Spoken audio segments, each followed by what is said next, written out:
2272.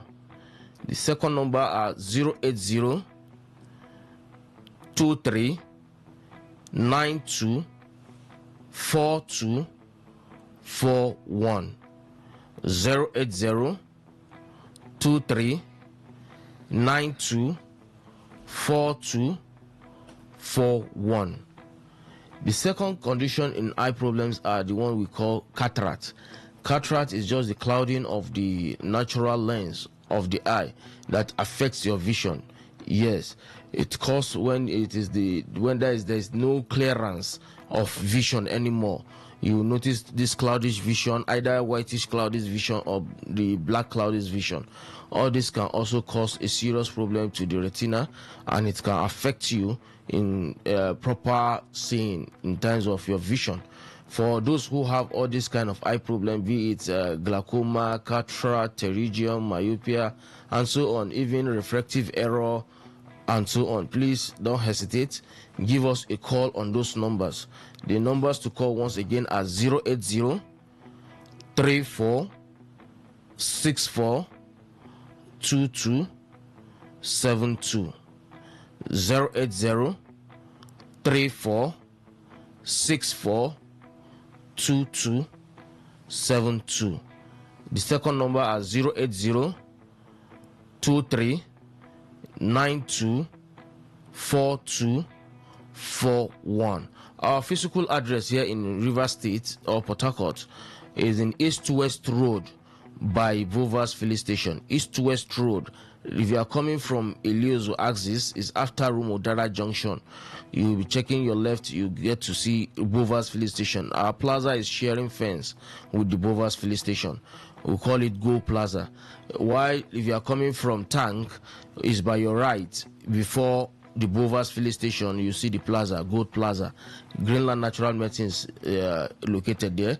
You can come and see the doctors while they are on ground now. For those who are coming for other issues that has to do with prostate issue, yes, prostate gland is a serious health condition that we don't hesitate to discuss every day on air. One of the symptoms you notice is frequency in urination. Inability to hold urine or retention issue can come in, and sometimes you notice the issue comes along with what we call ED, erectile dysfunction, and it also accompanied with all the conditions that has to do with your male sexual function. You notice your male sexual function drops drastically. And for those who have this prostate enlargement, the prostate enlargement can be categorized into three. We have the condition we call prostatitis. We also have a condition we call prostate enlargement, which is BPH, benign prostate hyperplasia. We also have the one we call the prostate cancer. So if we are talking about the prostatitis, we are talking about the inflammation of the prostate gland, while the BPH, the benign prostate hyperplasia, is talking about the enlargement. When the prostate becomes more enlarged, that is the condition we call BPH. And for those who have the cancer of it, we also call it cancer of the prostate gland, because once it is more severe and it has not been having a proper treatment, it can cause that condition we call the the prostate cancer. And this prostate cancer have stages as well. We have stage 1, 2, and 3, and so on. For those who have these symptoms of tinkling sensation around their laps, or they have this waist pain that they don't have anything that has to do with lumbar or pile, it only comes as a result of that prostate gland. That means there is enlargement of the prostate which has now become cancerous. So if you know you are having these sensations and you are having this painful urination, or it's not becoming hemorrhage where while you are urinating, blood comes into the urine and so on. If you have all those things as a symptoms, don't hesitate to visit our facility. Dr. Aminu is on ground to address your issues. For those who have been watching him vividly on other media stations like other television stations, please do endeavor to come down to the office and see him one-on-one today. The facility is open from 8 a.m. to 6 p.m. every day, exception of Sunday.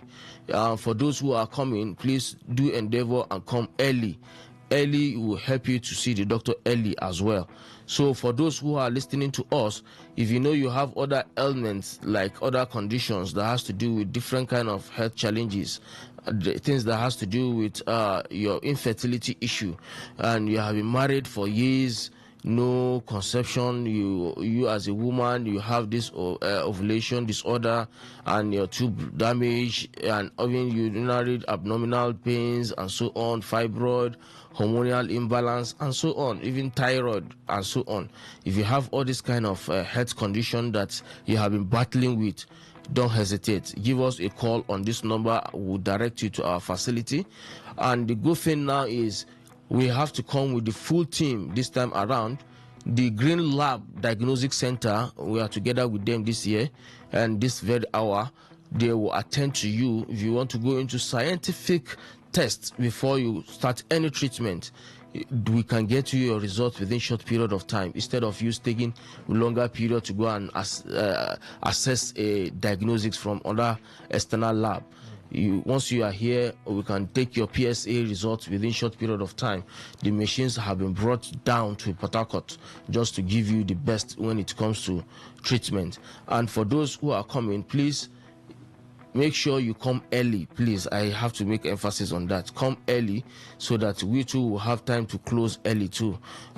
For those who are coming, the number to call are 080 34 64 22 72.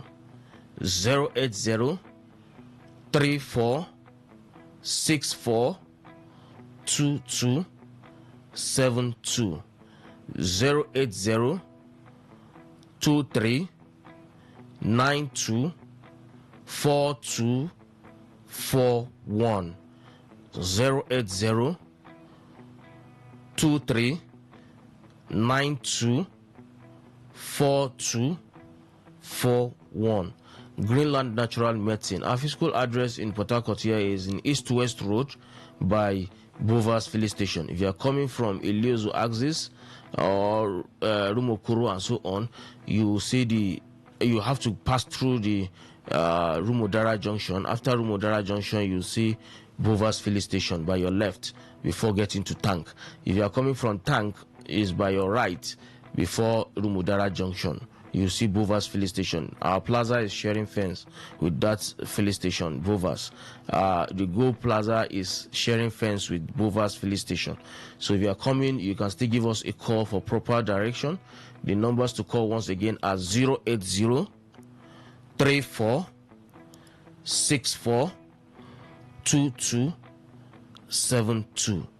For our patients with issue with spine issues, e.g., lumbar spondylosis or cervical spondylosis, if you have any kind of spondylosis that has to do with lumbar or cervical, you find it very difficult to squat, very difficult to even bend your back and so on, you can't even move an inch from the bed, you always prefer to lie down, sometimes you prefer to sit, and it controls your movement and so on. You can't trek a pole to pole, you find it very difficult, pains, cramps, numbness and so on. All these things are caused by those kind of spine issues. If you have any kind of spine issue like lumbar, cervical, or thoracic spine that has to do with your T1, T3, T4, and if you have even things that has to do with your L4, L3, L5 and so on, if you have all those kind of health condition, please don't hesitate, give us a call. If you have anything that has to do with rheumatoid arthritis or osteoarthritis and so on, or even gout arthritis, if you have any kind of arthritis, give us a call on these numbers. We don't have time to discuss them in details. The numbers to call are 080 34 64 2272. 080 34 64 2272. The second number is 080 23 92 4241. Greenland Natural Medicine. Our physical address remains in East West Road by Bovas Filling Station. If you are coming from Iliozo Axis, you get to us after Rumodara Junction. you see Bovas by your left who are sharing fence with the filling station. While if you are coming from Tank, you see Bovas filling station by your right, and we are sharing fence with the filling station. All right. Thank you. You so much, Dr. Aminu, for making the time to be here this morning. Thank you for having me, Mr. We'll Kelly. continue our review from the papers. Please stay with us. Unleash the power of the airwaves with the ultimate radio experience. Tune in to Today95.1 FM, the voice of the people. Don't just listen, immerse yourself. That is 100% true.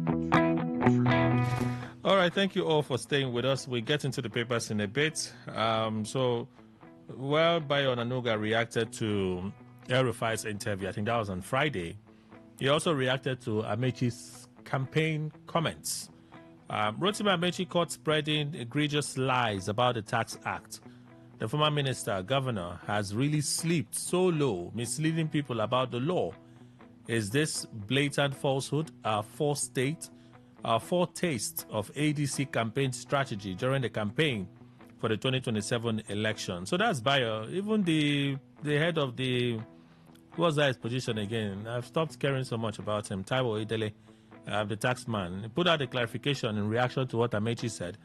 The Nigeria Tax Act 2025 has commenced and does not impose a 25% tax on building materials for funds. And then he went on with a long, very long message that even Bayo decided to repost. It's out there for you. If you're so interested, you can. In fact, the papers would even be pushing some of those things later on. So I see a message from ADC. We'll just quickly read it. Some of these stories already form what we have from the papers. Malam Bolaji Abdullahi put out a post yesterday. The African Democratic Congress ADC is concerned that at a time of rising insecurity, President and Commander-in-Chief was in Agungu attending a fishing festival. Even as credible reports indicate that nearly 1,300 Nigerians have been killed in the last 41 days. Once again, innocent Nigerians and their families are left to bear the tragic brunt of terror while the president fiddles away at a festival. We're also greatly disturbed by the emergence of a video allegedly released by terrorists in connection with the recent abductions in Kema local government area of Kwara State, challenging official figures on the number of kidnapped victims. This development comes amid fresh reports of terrorist activity in Patigi local government area of the same state as recently as last night. When non-state actors become sufficiently emboldened to publicly contradict official figures, it signals a troubling erosion of deterrence and raises serious questions about the management of both the security and the information environment. Terrorists now view kidnapping as a commercial enterprise, and they are determined not to be shortchanged in the ransom negotiations they expect will follow. On previous occasions, we have reiterated our long-standing position that the payment of ransoms to terrorists and so on and so forth, talked about that, and I think that was the last thing, so I don't need to go over it again. Okay, so they gave a solution. I think for the first time they gave a solution. These are the solutions they gave to the federal government. Mount a robust and well-coordinated rescue operation to bring every abducted Nigerian safe home. 2, issue a full and transparent public briefing that resolves the emerging discrepancies, around the number of victims. 3, order an urgent security audit of the Kema and Kainji Lake Forest Corridor. 4, deploy strengthened interstate security coordination across Kwara State, Niger State, and Oyo Axis to shut down further terrorist movement. And 5, maintain regular and credible public communication to restore confidence and deny terrorists the advantage of propaganda. So that's the ATC statement. It started with the president was enjoying himself in Kebbi State while people were dying in the country. All right, so I had, so this, you heard people say, Kelly, come and see this place. Kelly, come and see this place. People have been saying, Kelly, come and see the East-West Road and so on and so forth. So on Saturday, I decided to go celebrate a family friend who was getting married. And I had to use that road. You know, with all the talk I've been hearing, oh, the road. I said, okay, let me go. Nah, I enter road. Oh. I say, is this the road that they've been talking about? Wow. that when you talk, what's his name?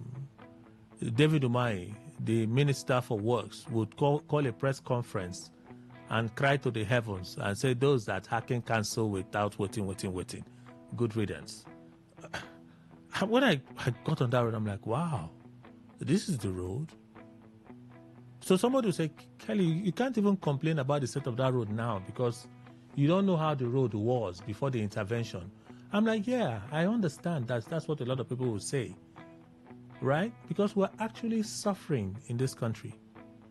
We are suffering. Like, would they suffer? It has taken them 3 years. 3 years.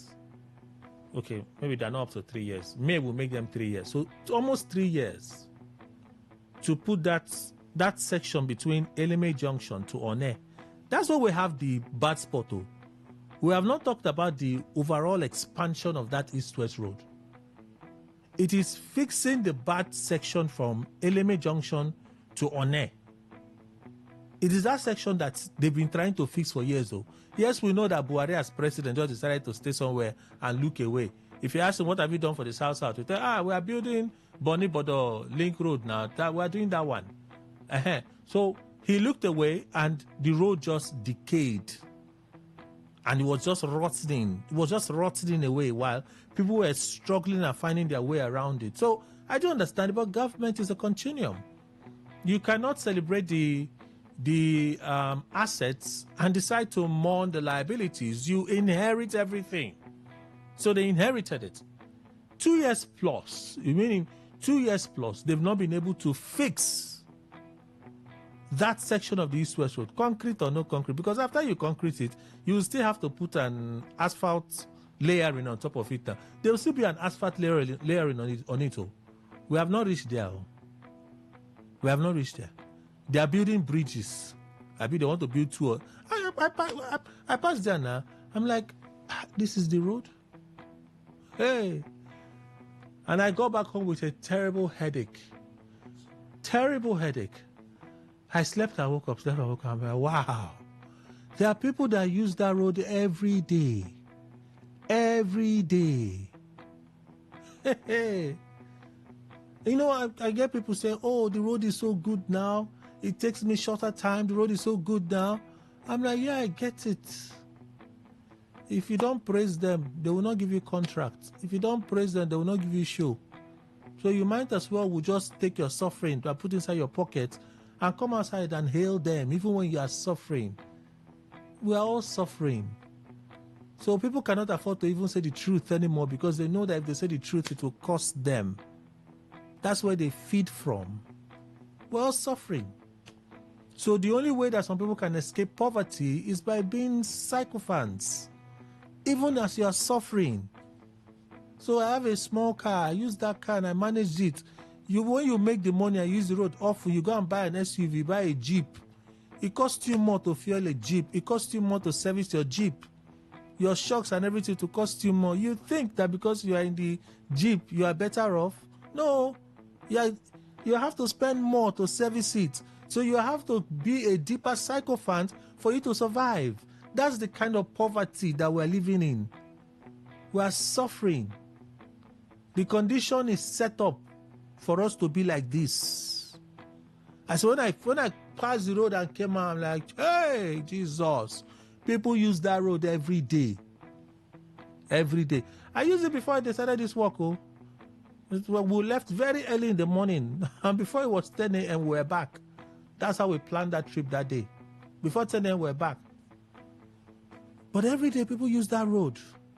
Very short section from Eleme Junction to One Trailer Park. Just that section, that's where it's bad. So if they want to expand it, how many years would it take them to expand it? In almost 3 years, they're still struggling with just that section. They've not finished the two sides. Finish it. They haven't. They have not done layering. So in another 4 years, you would expect that they'll still be struggling with it. 6 years, we'll still, that small section. That's my experience on Saturday. I generally went home, found food to eat, managed to sleep. The headache cleared a bit. I said, oh, thank God. What? I wish us well. It is well with us. So let's race through some of the stories this morning. We'll just race through them. I've already told you some of them. You've listened to some of them. So the few left, we'll look at them together. And then we'll continue making progress. There are channels to reach out. We'd like to hear from you. 0810-9510-951. Again, 0810-9510-951. So use this number to call us. All right, so we can take contributions from you. Messages 0701 9339 962. 0701 9339 962. So you can send a text via the WhatsApp number or via traditional SMS channel. You can also send a voice message. Please keep your voice messages within 60 seconds, all right, to this channel.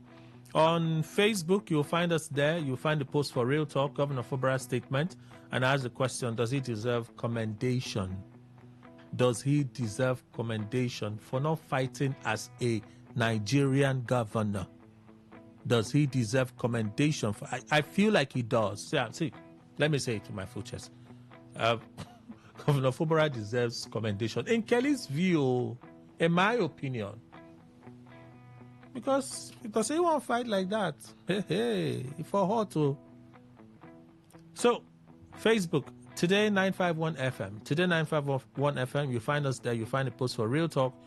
You would also find the general post on Facebook. And then on X, Today FM 951. Today FM 951, you'll find the post on X for Real Talk. Let's race through the few left this morning. Daily Post, FG warns Nigerians against recruitment to fight in foreign wars. The federal government is warning Nigerians against recruitment to participate in foreign wars. Ministry of Foreign Affairs disclosed that Nigerians are being recruited through deceptive offers, including promises of high-paying jobs, security positions, educational opportunities for fast-track migration. Victims, however, have reportedly been coerced into signing military service contracts, often in foreign languages, and transported to conflict zones with their travel documents allegedly confiscated upon arrival. This was disclosed in a statement by Kimebi Ebeifa, spokesperson for the Ministry of Foreign Affairs, yesterday. We're deeply concerned about reports that some Nigerian citizens have been misled into participating in foreign armed conflicts. Such actions endanger lives and may violate both Nigerian and international laws on mercenary activities. Citizens must not accept any offer that involves fighting in conflicts abroad outside approved government frameworks. According to security sources and media investigations, recruitment tactics often involve signing bonuses, promises of high monthly salaries, and even foreign citizenship incentives. Intermediaries are said to facilitate travel using tourist or non-military visas, deceiving recruits into dangerous situations.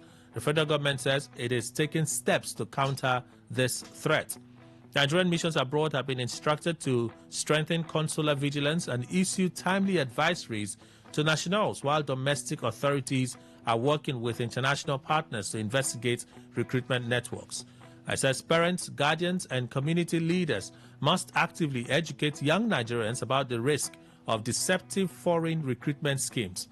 Citizens should always verify overseas employment or study offers through official channels and report suspicious activities immediately. E-transmission, Senate reveals why real-time was removed.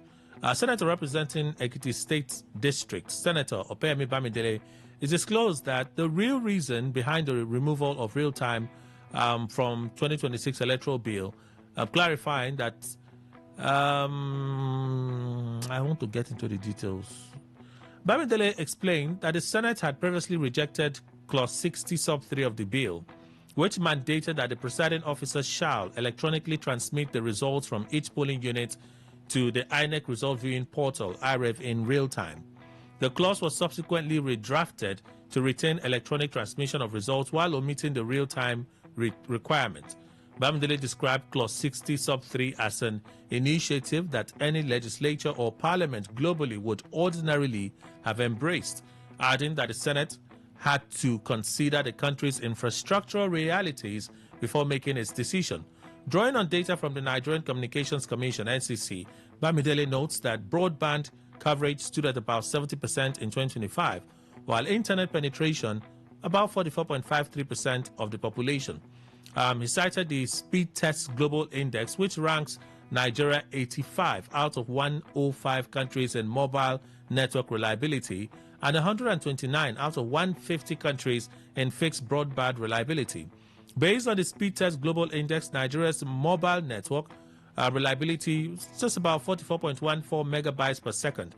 This is extremely low compared to the UAE with about 691.76 megabytes per second, Qatar with 573, Kuwait with 415, Bahrain 303, and so on and so forth. The index placed Nigeria far below the global average. Nigeria's fixed internet broadband rating is quite low by global standards. Out of 150 countries, Nigeria occupies 129 position with 33.32 megabytes per second. In this rating, Singapore came first with 410 and so on and so forth. He further highlighted that around 85 million Nigerians, roughly 43% of the population, lack access to grid electricity. This shortfall speaks to the state of our power infrastructure, even though our generation capacity hovers roughly around 12,000 to 13,500 megawatts. Our distribution and transmission capacity are acutely limited. As we all know, it can only deliver 4,500 megawatts to households nationwide. But with the Electricity Act 2025, our power sector will record significant growth from this financial year. Bamdele warns that enforcing real-time transmission under these conditions could lead to instability. The data speak directly to the stark realities of our federation, not emotion or sentiment.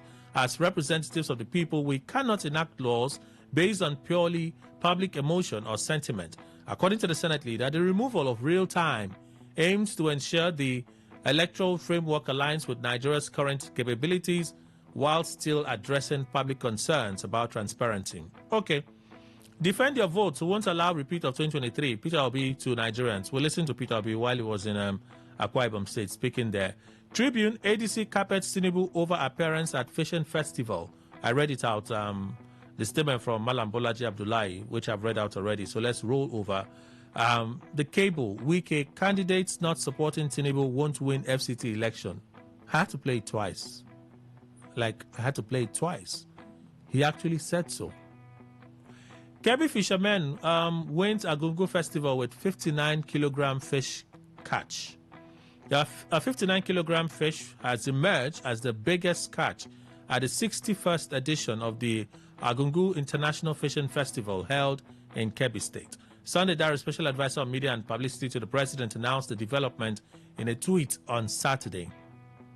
The record catch was made by Abubakar Usman from Mayama LGA during the main fishing competition at the Matamfada River on Saturday. His catch earned him the top prize at the annual cultural event, which attracts thousands of local and international tourists. Abdullahi Gaba from Agungu secured second place with a 40-kilogram fish, while Nasir Gaba and another contestant tied for third place after landing 33-kilogram fish each. The organizer said the overall winner will receive 2 vehicles and a cash prize of 1 million naira and other items, while runners-up will be rewarded with cash and material prizes. The festival, which dates back 1934, is one of Nigeria's most prominent cultural events. It was originally conceived to mark peace between Sokoto Caliphate and Kebbi Kingdom and has since evolved into major tourist attraction. Beyond the fishing contest, activities lined up for the multi-day celebration include traditional wrestling, cultural dances, music performances, and exhibitions of local crafts. President Tinubu formally declared the festival open during a visit to Kebbi State, where he also inaugurated projects in the capital, Benin Kebbi. The Agungu Festival is widely regarded as a symbol of unity and cultural heritage in northern Nigeria, drawing participants from across the country each year. Okay.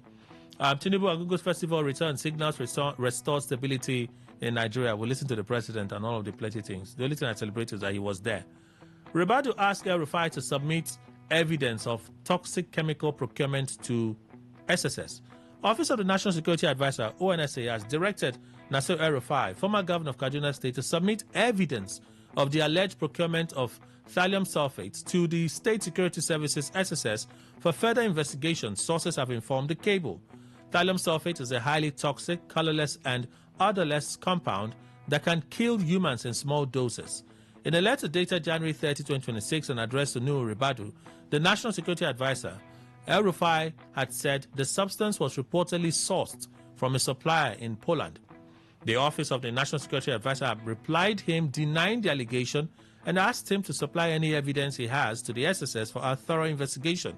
However, the cable was informed that a copy of the response sent to El Rufai's Abuja address was rejected by the security operatives on Friday. They reportedly told the dispatch clerk that the head security was not on ground and they did not have any idea of when El Rufai would visit. However, it was eventually delivered on Sunday, and the head of security signed and received it on behalf of El Rufai. The response, written by O.M. Adesui, a Brigadier General, on behalf of the NSA and sent by the cable, dated February 13, 2026. I have the honor to present the compliments of the National Security Advisor and to acknowledge receipt of Your Excellency's correspondence received on February 11, 2026, requesting clarification regarding the alleged procurement of approximately 10 kilograms of thallium sulfate by the Office of the National Security Advisor, ONSA. The correspondence further indicated that information concerning the purported procurement is reportedly available to the political opposition leadership. In this regard, I am directed to respectfully convey that the ONSA has neither procured nor initiated any process for the purchase of such material and has no intention of doing so. However, I am further directed to state that the allegation has been formally referred to the State Security Services SSS for a comprehensive investigation. Your Excellency and other parties involved who may possess relevant information relating to this claim will be duly invited by the service to provide any evidence that may assist in an in-depth investigation, establishing the facts and ensuring due diligence. There you have it. Miyetti Allah denies involvement in terrorism, seeks diplomatic engagement with the U.S. I wrote this story over. Maybe I'll share with you tomorrow. So let's go. Premium Times. 3 U.S. military planes arrive in Nigeria, according to the New York Times. 3 United States aircrafts carrying troops and weapons arrived at Maiduguri on Friday. New York Times reports that the first plane arrived in the capital on Thursday night, noting officials from both countries said the first batch of roughly 100 U.S. troops will arrive in Nigeria over the weekend. By Friday evening, 3 planes were reported to have landed in Maiduguri, with equipment being offloaded from one of them. These first arrivals mark the start of C-17 cargo planes heading to 3 different sites across Nigeria. A U.S. Defense Department official told this newspaper, told New York Times, speaking on condition of anonymity due to the sensitivity of operational details. More aircraft transporting personnel and equipment are scheduled to arrive this weekend, with additional flights planned over the coming weeks, the official added. Spokesperson for Nigeria's defense headquarters, Somalia Uba, Major General, said the U.S. troops will not engage in combat operations. He mentioned this to the Wall Street Journal a few days ago when the U.S.-based paper reported that the United States will deploy 200 troops to Nigeria. These personnel do not serve in a combat capacity and will not assume a direct operational role. The New York Times, according to the New York Times, Nigerian forces retain full command authority.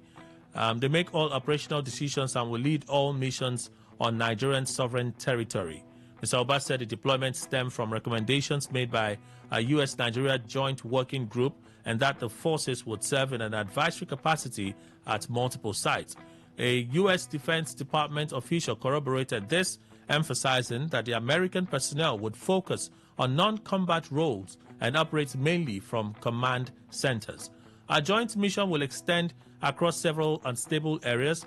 The Nigerian official, speaking on condition of anonymity because of the security concerns, told the newspaper that troops will be dispatched to northern states where jihadist groups such as Boko Haram have long operated, as well as to parts of the Middle Belt and North Central, where resource-based conflicts between mostly Muslim Fulani herders and Christian farmers have been framed as religious war. The deployment comes after months of mounting pressure from President Trump, who has strongly criticized Nigeria's government for what he describes as its failure to adequately protect Christians from deadly attacks carried out by Islamist militants and armed groups. And then the Sun newspaper presidency, we should tell Peter Obi it's not yet our turn. David Umahi. Minister of Works David Umahi has said Peter Obi should be told in plain language that it's not our turn yet to produce the president of the country, warning that the former governor of Anambra State should not endanger the people of the Southeast with his presidential ambition. It's even as the minister revealed that the present administration inherited 2,068 ongoing projects totaling 13 trillion naira before the removal of the fuel subsidy and naira flotation. Umahi said this while speaking with newsmen during an inspection tour of the reconstruction work on the 56-kilometer stretch of the Aba-Abia State axis of Enugu-Port Harcourt Expressway. The Works Minister noted that President Tinubu, through his appointments and numerous projects, his administration has embarked upon in the region since his assumption of office in 2023 has ended the marginalization of the Southeast witnessed in previous administrations. The minister, who equally assessed to work at some other road projects and so on and so forth, said all of these projects have proven that the region is no longer marginalized. Unless we are not telling ourselves the truth, there is no more marginalization in the Southeast. We have never had a minister of works from this region until now. It is time for the Southeast to be strategic and support President Tinubu. We should tell our brother Peter Obi that it is not yet our turn. Umahi went on to state that the Southeast needs to bond with each other or with other regions of the country, adding that the 2027 general election is a time when Igbo should reciprocate the kind gesture of Mr. President to the people of the zone. To have given Southeast the Minister of Works portfolio, we have never been Minister of Works, and you can see the product and intention and good heart of the President. So it is time for a payback. You all know the amount of work from Port Harcourt to Enugu. There is no section of this work that is not going on and that is not going on for completion. Never in the history of Nigeria have we benefited as such. I was a deputy governor and then governor for 8 years. No single project came to the state. But today we can boast of a number of projects that are ongoing. We can boast of trillions of naira projects going on in the Southeast, like in other regions. The test legacy project of the president is in the Southeast. We have a service chief. We have key appointments and a lot that is going on in the Southeast under President Bola Tinubu. So it is time to support the president. The people of the Southeast should support President Bola Tinubu. We should get engaged. We should not get engaged in sentiments. We should not engage in non-strategic moves. We should tell our brother, Peter Obi, that it is not yet our turn. When it is our turn, Nigerians and Southeast people will know when it is our turn. 2027 Nigerians will be in trouble if APC wins. We listened to Rotimi Amechi, and then he talked about the tax laws and so on and so forth. So this is from the Sun newspaper. Umahi's statement is also from the Sun newspaper. Those are the stories, except for one. I think we can talk about a few before we get into the 9 a.m. hour for the news updates. Let me introduce my senior colleague, Opaka Dokubo, Vice President, NUJ Zone F South South. Senior, good morning. Welcome. Hi, good morning. How are you, sir? Well, I'm good. What can you read on my... Celebrating veteran journalist. Wow. It's very conspicuous. Where were you on Saturday? Saturday, I was in Gokana on Saturday. Okay. I didn't expect you didn't need to answer me in any way, but I like. Oh, it was rhetorical. Yeah. Oh, it was. But I was in Bayelsa. Okay. Enugu, actually. Powered by Tantita. And then Why is it powered by Tantita? I'm coming to you. You called my attention to it now. Yeah, So why is it powered by Tantita? I did. I'm going to tell you the story. And it's a massive one. Valentine had never been so good for me. And you cannot imagine. The collaboration of one of us, of Yetime George, and the Tantita security services. Every veteran journalist in Bayelsa State that was captured, about 100 of them, each person was gifted 1 million naira. A lot of them came not without aid because they couldn't walk, of them had various, but they called them out and gave each person 1 million naira. And for those of them amongst them who are 80 years and above, they got 5 million naira each. Oh, wow. So it was massive. It was, indeed. And that was why Valentine, for once, actually not not Valentine, not related to it actually, but it was symbolic that on that day, such love was shown to my veterans. So Vietnam George is a renowned journalist. With Arise Television.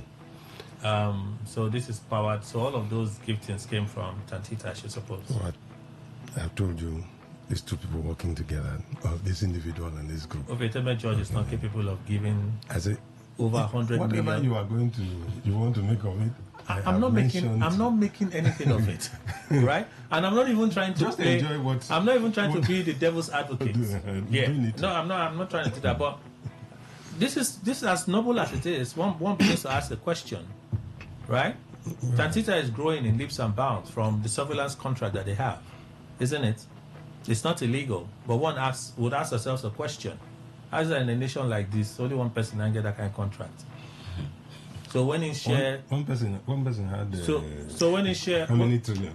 When he shared 200 million, he shared 200 million. He didn't make perhaps 1 trillion. We come out and we celebrate. Yeah. No, let's think about it that way too. Kelly. Can't you think about it that way? If you didn't give you what you could do.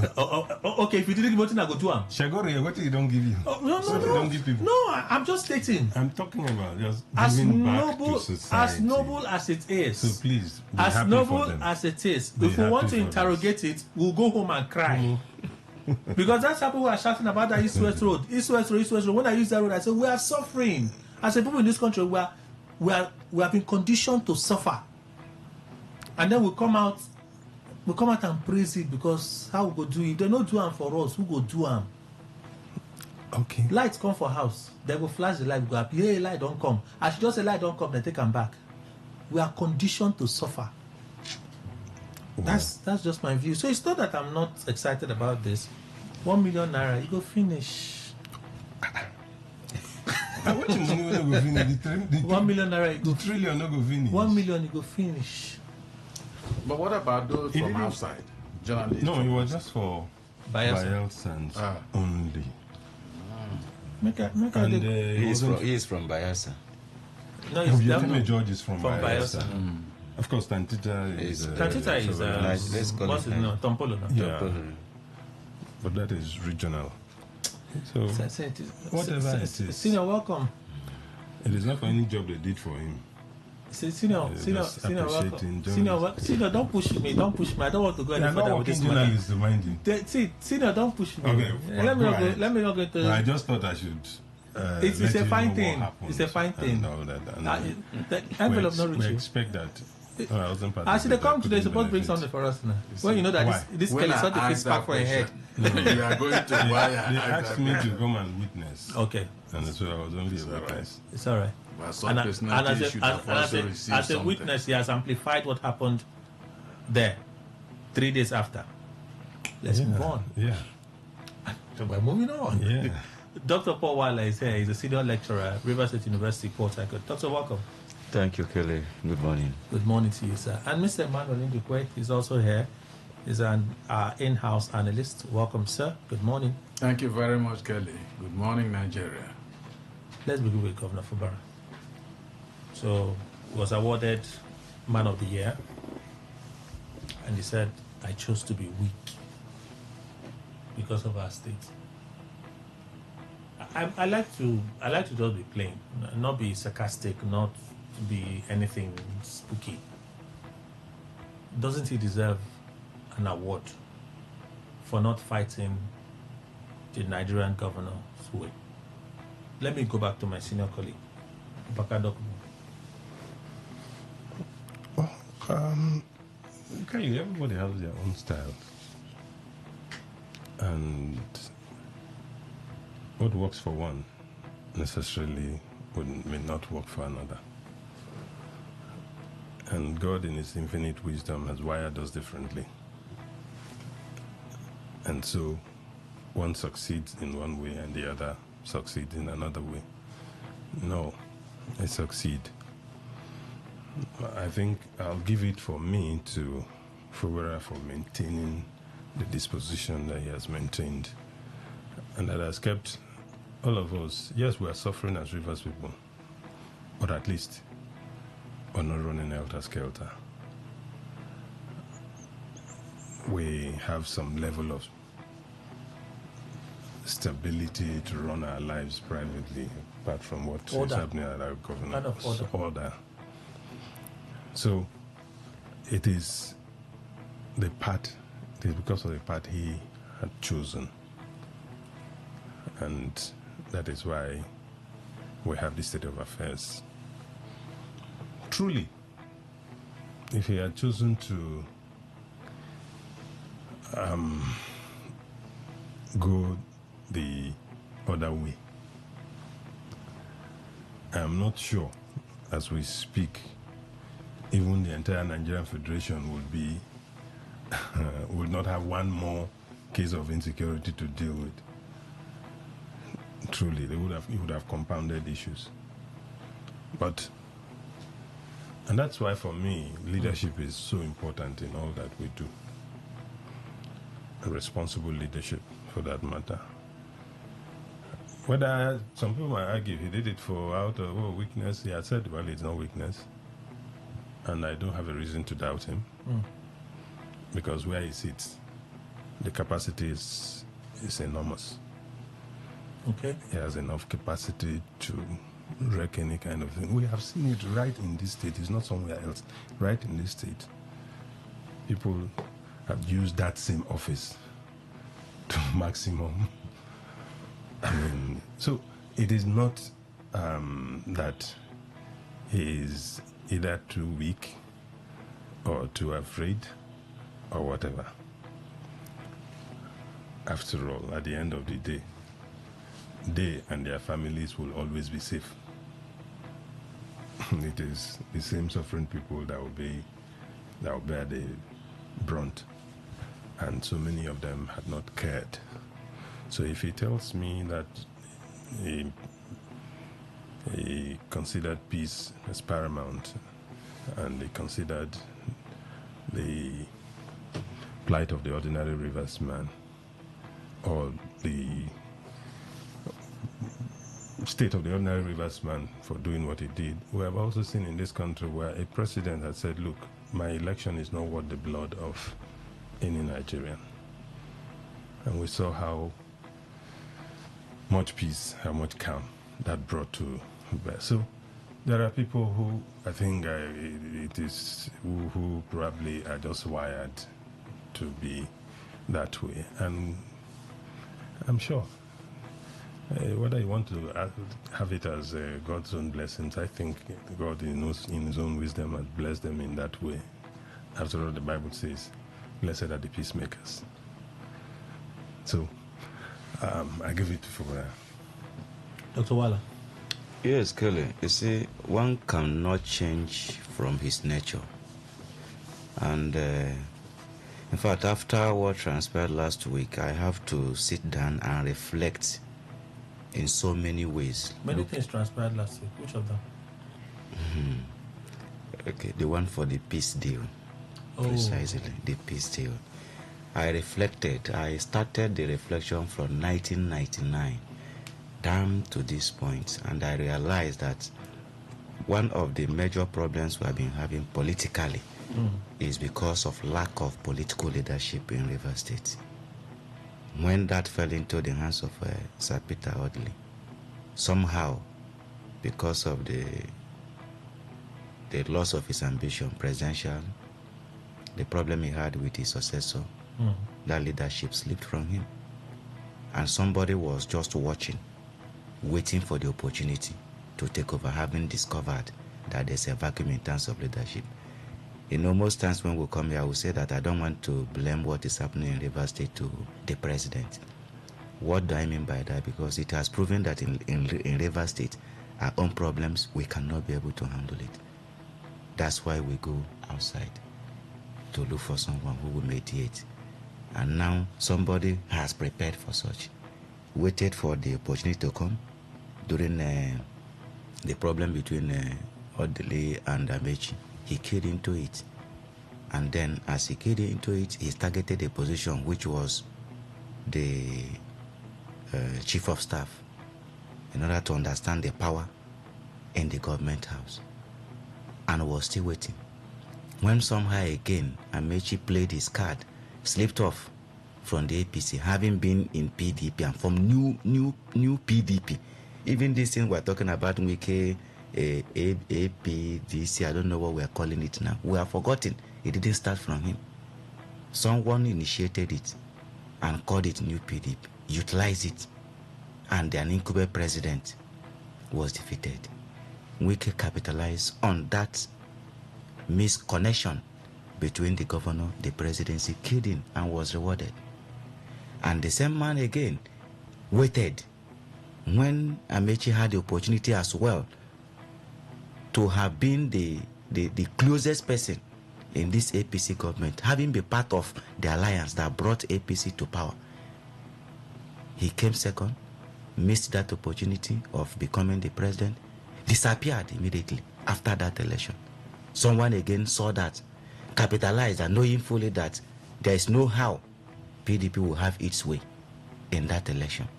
Looking at whom Bola Tinubu is, looking also at the party that was in power, he keyed into it, stayed in PDP, worked for APC, targeted a particular position where he has entered now, strategic Minister of FCT. And he didn't just do that again, he also looked at home and then ensured local government chairman, let me leave party structure, local government chairman, assembly members, both state and national. He was able to bring them under his control, knowing fully too that the one he is bringing, being Fubara, he knows his nature. He has worked with him, and he has confessed that the man was the one who discovered him and brought him. So Wike knows the extent to which Fubara can use power, and the extent he may not be able to use that power, and then brought him in. So what then do we expect? Having tested to see how that power really is, and then the man who is contending with, knowing fully that the only organ of government at that moment that can checkmate and frustrate him is the State House of Assembly, who is under the power of the man he was contending with. So having realized that, I think I will commend him for that, for peace to reign, because that battle was a very strong battle that, looking at the fragility of a security situation again in Nigeria and Rivers State, what that would have cost. He took the way of peace. So I commend him. It's not a weakness. It is his nature. He has that peaceful disposition in his nature and character. Otherwise, there is a saying that power corrupts, absolute power corrupts absolutely. So he would have been corrupted by the power that, and then the ego too would have come up. But all those things. So my own expectation is that the one who brought him should also realize that having and fishing out somebody like Obara is not easy to find. I'm telling you the truth. In politics, to get somebody like him is not easy. We experimented it in the presidency where we said, good luck, Jonathan is a woman, he's very weak, this and that, and took the word of peace. What are we reaping today? So I commend him for that. The news update, return and continue. Please stay with us.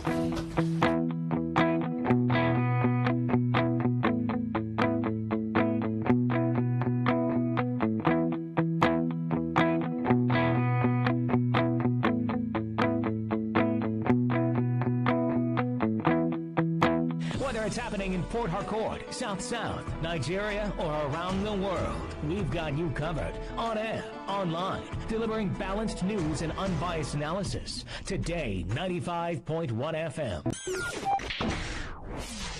Today, 95.1 FM, Port Harcourt. News update.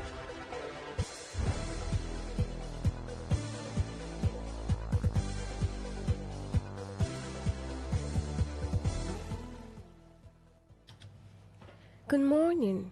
Here's the news update on Today 95.1 FM. I am Miracle Emmanuel. Nigeria and Angola have signed a visa exemption agreement for holders of diplomatic and official service passports. In a statement signed by the Ministry of Foreign Affairs spokesperson Kimiebi Ebienfa, he disclosed that the agreement was signed yesterday on the sidelines of the 39th Ordinary Session of the Heads of State and Government of the African Union in Addis Ababa. The Nigerian delegation was led by the Minister of Foreign Affairs, Ambassador Yusuf Tuga, while Angola's delegation was headed by the country's Minister of International Relations, Ambassador Ted Antonio. Speaking at the signing ceremony, Tuga described the agreement as a long-awaited milestone that would deepen cooperation between the two countries. He explained that the visa exemption arrangement would improve official interactions by allowing holders of diplomatic and official service passports to travel more freely between the two countries. The African Democratic Congress has condemned President Bola Tinubu's attendance at the Agungu Fishing Festival, describing the trip as ill-timed and insensitive. In a statement, the ADC National Publicity Secretary Bolaji Abdullahi cautioned that terrorists are gradually consolidating control over parts of Kwara State.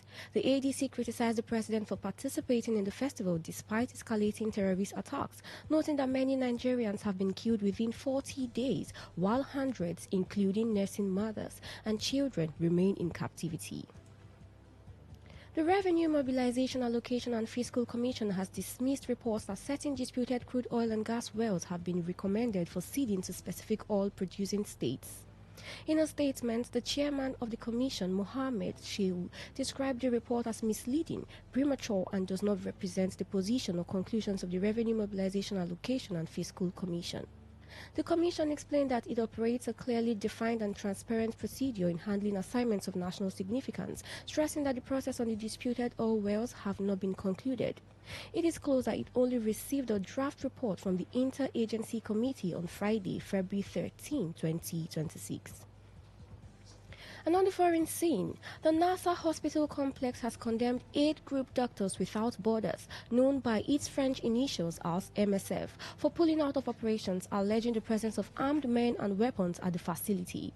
In a statement, the hospital said the MSF allegation was false, unsubstantiated, and misleading, adding that it posed a serious risk to a protected civilian medical facility. Recall that MSF suspended all its non-critical medical operations at Nassau Hospital, citing security breaches that pose serious threats to its teams and patients. But the hospital said the MSF issued statements that misrepresent facts and mirror narratives historically used to justify attacks on hospitals, despite full transparency and repeated clarification.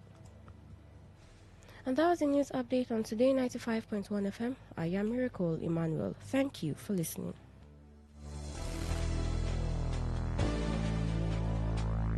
Today's news, today's entertainment, today's sports, today's issues. Today on Today 95.1 FM, Port Harcourt. Long time no see you, which one you do?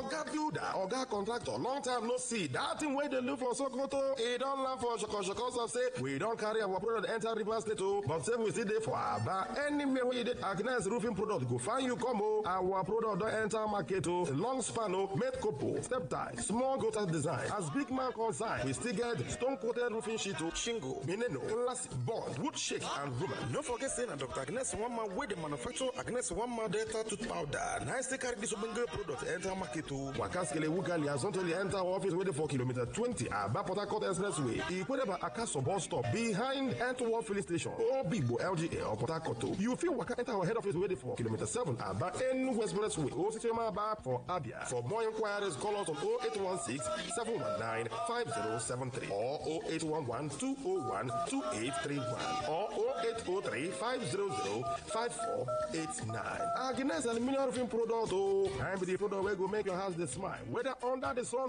or in the rain. Don't let anything stop you from being active. But when a severe headache strikes, I always trust Sudrex Extra. Effective relief for severe headaches, muscle pain, and fever. Sudrex acts fast for pain relief and a non-drowsy effect. Safe and trusted for more than 20 years. Overcome pain and win your day. If symptoms persist after 3 days, consult your doctor. Radio has never been this good. Today, 95.1 FM, Port Harcourt. All right, thank you all for staying with us. We return to our conversation in just a bit. We have guests from Dr. Vigo Biotechnology International joining us at this time. Good morning, sirs. Welcome. Yeah. Good morning, everyone. All right, let's get your names and the message from Dr. Vigo for today. Okay, my people, good morning to you. My name's Apostle Dr. Clinton Wisdom. My name is Ambassador Jasper Akborai. All right. Okay, we're here once again to talk about health. Now, health and how you can equally live an organic lifestyle or natural lifestyle. In our today society, you find out that people are eating more of preservative foods. And what you take as food and what you take as medicine matters a lot in how long you're going to stay or how healthy you're going to stay. Last month, I saw a Chinese man in a city called Shenzhen, China, 120 years riding bicycle. It's very rare in Nigeria. In Nigeria, a man of 60 years has started shaking body, shaking hand. Now, what is the secret? We discovered that research and history made us understand that this set of persons, that is Chinese, they live healthier and longer than every other country in the world. Why? Because of their intake. Dr. Vigo Bioscience Company is a company from Asia, China precisely. And this company were into productions of both organic beauty products, organic health products, gynecological products, orthopedic products, and so many of them, even household use. This company interest is to make sure that people are living a natural and organic lifestyle. Most of the medicine we take, so most of the synthetic medicine we take, have some chemical, some preservations, which affect the body cells after treatment. That is why I always advise people to eat healthy. Make sure what you are eating is something that can, preserve and boost your immune system. Many persons are eating anyhow. They say they can eat anything and defecate. The stomach does not know what enters there. Who told you? You are what you eat. 95% of sickness people are suffering today come from their activity, their society, their intake, and so many.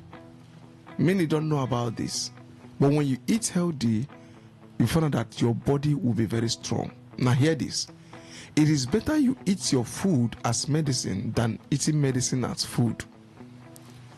There are so many families today, before they sleep every night, they must take medicine. No. That's why we're calling for this very meeting. This very meeting is for people that really want to take charge of their health. No matter what the challenge is, you don't need to travel to China again. We have gone and come back. We are here in Nigeria with this curative health product. As I'm talking to you, even the Chinese men are still around in Nigeria. We bring the good news of health to our people. In this our conference that is coming up tomorrow, we're going to have a free medical checkup for people. On the norms, if you come to the hospital, this checkup can take you up to 50 to 60,000. But on the course of this very health campaign, we are doing it free, checking the 5 main organ of the body system, including your eyes, the liver, the kidney, the spleen, the lungs, and the heart. When they are in check, you find out that you will be very, very strong and very healthy. Many of us that are suffering from maybe the beta cell is affected, your pancreatic system cannot supply enough insulin, please don't stress yourself. Just be in this very conference. That eye challenge, maybe the eye cell activity have been affected, don't worry. There's a new science called human body regeneration and restorative science. We're going to explain more on this conference. And when we talk about this human body regeneration and restorative science, we talk about the nicotinamide adenine mononucleotide. Many of you know about this very product I talk about. But if you don't know, please try to be in this meeting, because we're going to take our time. Of course, we don't have enough time to explain some of these things here on air. But if for some of you that will attend, there are so many things to benefit. One is free medical checkup. Yes, total body checkup. Many of us don't have time to check our health or know our health status. A Chinese doctor told me that Africans don't care about their health. They only go to hospital when there is emergency. And if you check it, it's true. Nobody will just go to the hospital and say, I want to check my body. In Nigeria, for where it is only when it's emergency, that's when they will accept to go to hospital. All right, so there's going to be a free medical checkup. There's also going to be a free medical sensitization. Some of this consultation, you pay heavily to physicians for consultation. But here, it's going to be free. We're going to check your body and advise where necessary. 3, you're going to know some of the food you need to avoid. Believe me, at a certain age, there's some food you don't need to eat. Yes, you shouldn't eat anything that come around you, because you are what you eat. So these are some of the teachings we're going to get on the course of this conference. Then fourthly, this company are looking for pioneers, people that can join us in the next trip to China. This will be happening by April. And that's why we are here. If you know you want to travel, at least for business sake, please. Maybe you have applied for China visa, you couldn't get, please. This time we're going as a body. We're going together for this all expense paid trip. Now the good news about it is that you're not gonna pay for visa, your flight ticket, your feeding, accommodation. The company takes care of it, just for you to come to China to visit the factory.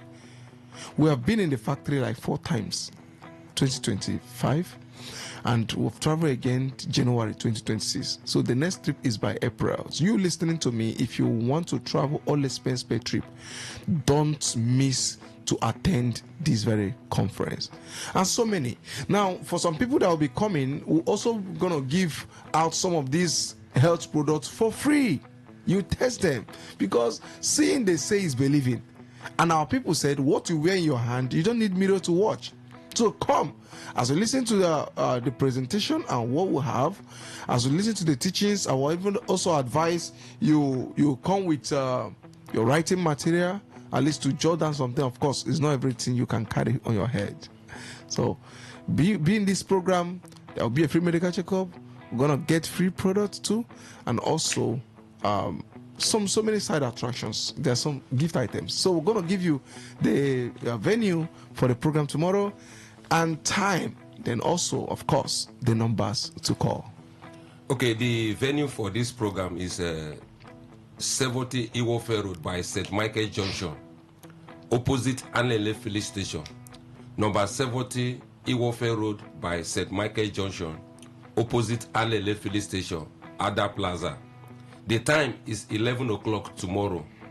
11 o'clock tomorrow, that is Tuesday. And for you to register for this program, either you send a text message or you can place a call for these 2 numbers: 080 37 50 8711. 080 37 50 8711. or 081 660 42119 081 660 42119. These are the number you will send your text message to tomorrow. Can you take the numbers again? Okay, let me call the numbers and the again. Venue. The venue is number 70 Iwofe Road by St. Michael Junction, opposite Alele Filling Station. That is where our office is. Or when you reach Alele Filling Station by St. Michael, ask them where the NEPA office, I will share the same building with them. For you to register, call this number 081 660 42119 or 080 3750 8711. Okay, final words before we go in 10 seconds. Okay, my brothers and sisters, health, they say, is wealth. And I can tell you, prioritizing your health is not waste of money. Right. It is very, very vital. So please, if you have any kind of health challenge, you have elderly people around you, please bring them to this very program. And then you there's a businessman that want to have extra source of income and connect with the multinational, please also come so I can connect you to the Chinese management. God bless you all. Thank you so much, sirs, for making the time to be here this morning. Thank you very Return much. to our conversation in a bit. Please stay with us.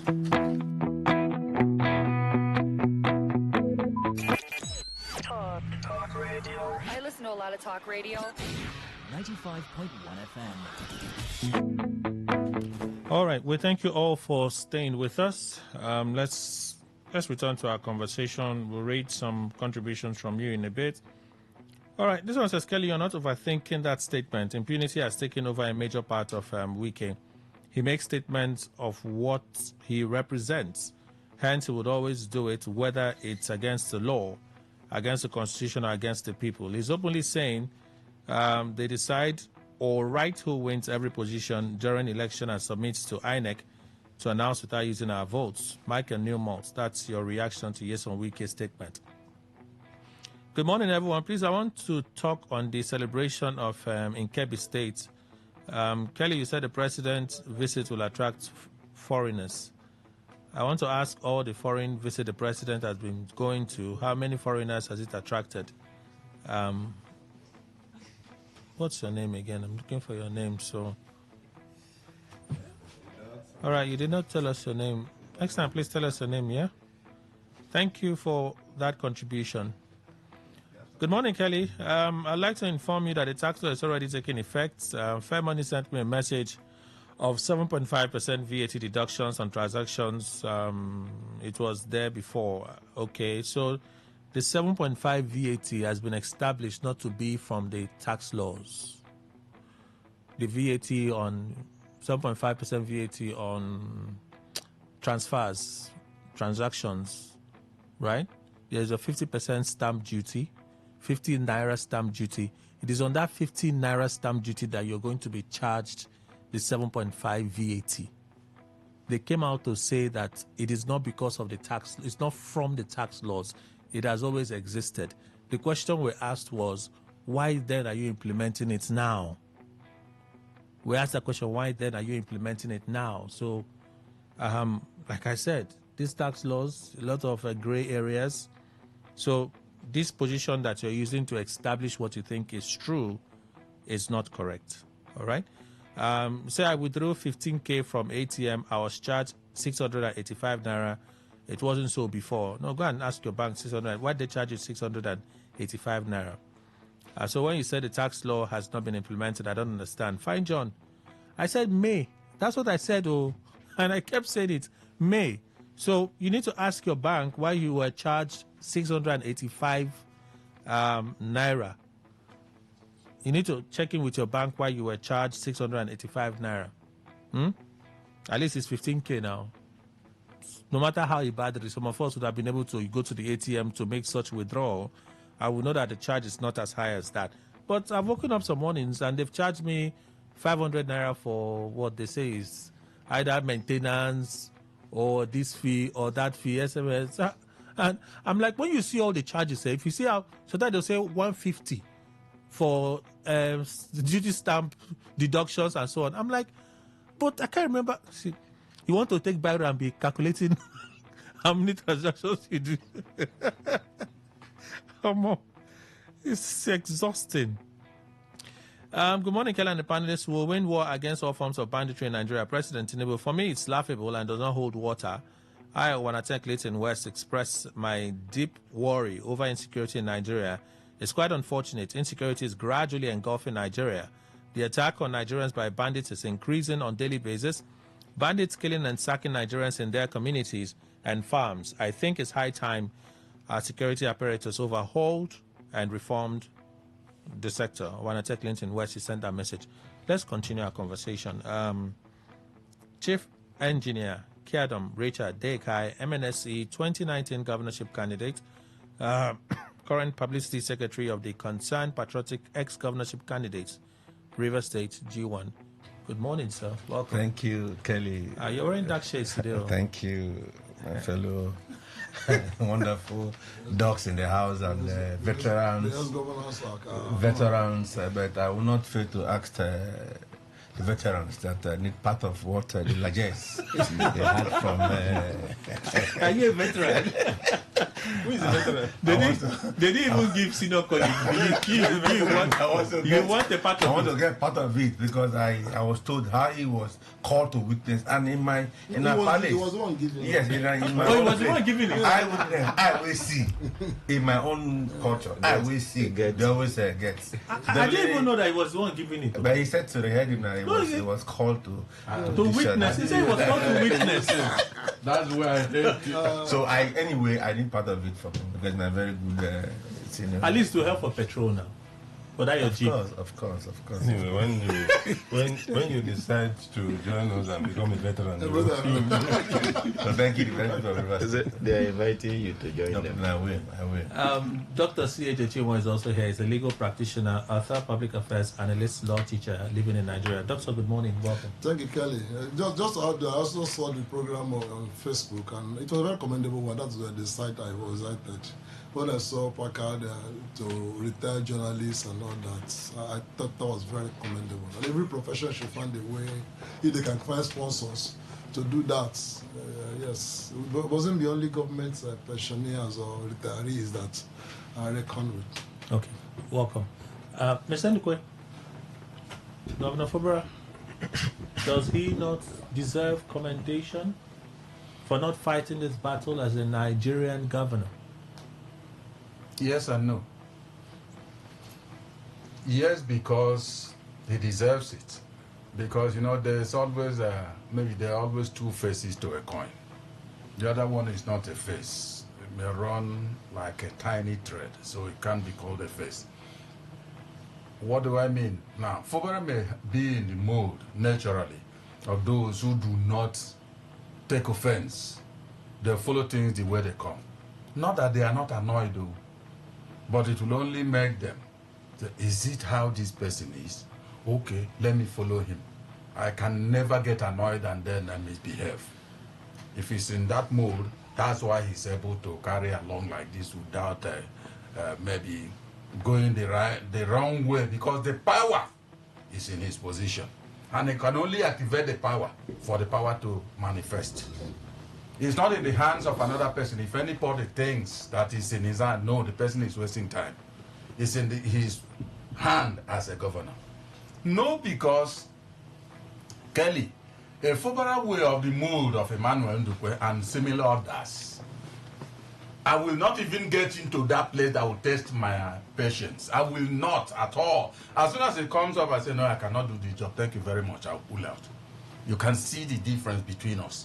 And so, since I want to look at him as somebody who is naturally, I wouldn't say it's mild-temperedness, Kelly. I wouldn't. Let me remove that one. I think somebody who just allows himself to comport himself and allow things flow the way they are doing, and he does what he feels is right.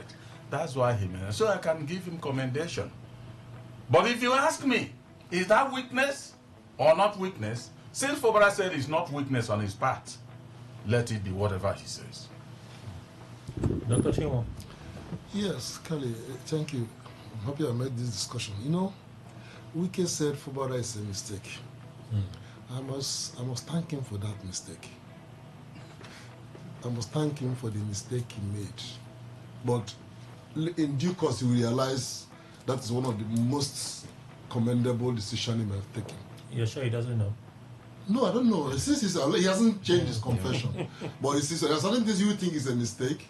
It turns out to be that he says, oh, "Thank God, I happened to do that thing, intended or not." In the sense that if it was a mistake, or if it was otherwise any other person, and Wike acted the way he's acting, this state would have blown up. Even if it's Wike's son, even if it's his son. Like I've said here often, he's grooming his children for police. No, that's good. I groom my child. My son is a lawyer. I'm grooming him to also do me better than what I'm doing. So it's a good thing. It's a natural thing. But even if it's his son, we wouldn't have had peace. But thank God he intended otherwise. He got us someone like Fubara, who I got close enough to know that this man really desires for long-term progress of River State. This man's desire is peace in the state and sustainable peace, and he also desires that this state will develop in spite of any man. So, like he often said, which some of us were like, to what extent? He said, "I will make any sacrifice." So when he told the award giver that he decided to be weak, he chose, and that is what, you know. Those of us who go to church every Sunday and other days and pray, we should realize, if we say we are Christians, Fubara demonstrated that part. That a Christian turns the other side, the other cheek. It's not because he's weak. Sometimes when people have been able to turn the other cheek are those who will fight you, crush you, finish you, bury you, burn the corpse, and until. But when they meet the Lord Jesus, the Prince of Peace, they now become like lamb. Fubara had demonstrated that. To have the power he had as the governor of Rivers State, who could say, okay, if this house will fall, let it fall on all of us now. I'm going as the governor. Because I read some people who are making some comments. I said, do you even understand that? Even if Fubara loses, as we call lose, he's not going to be a loser. He's not. He's losing nothing. But for the sake of this state, he had endured everything. Even the agreements he have signed, I'm saying, whatever the content be, let Rivers people understand that he has done all that for the sake of this state. He's dealing with a man who is saying, I'm ready to put down the whole house, burn it, unless I have what I want. That's the nature of extreme narcissist, which my brother Wike is. So, I commend Fubara, and God will have a way to reward him for what he has done for Rivers State. Where would you have gone now? In Nigeria, will you go to Kebbi State or Zamfara as a refugee? Yeah, Kelly, to the extent of what Fubara actually meant, there are questions I need to ask. Him? Yeah, there are questions I am asking. Okay. All that. Who was he fighting with? Who is this person that is contending with?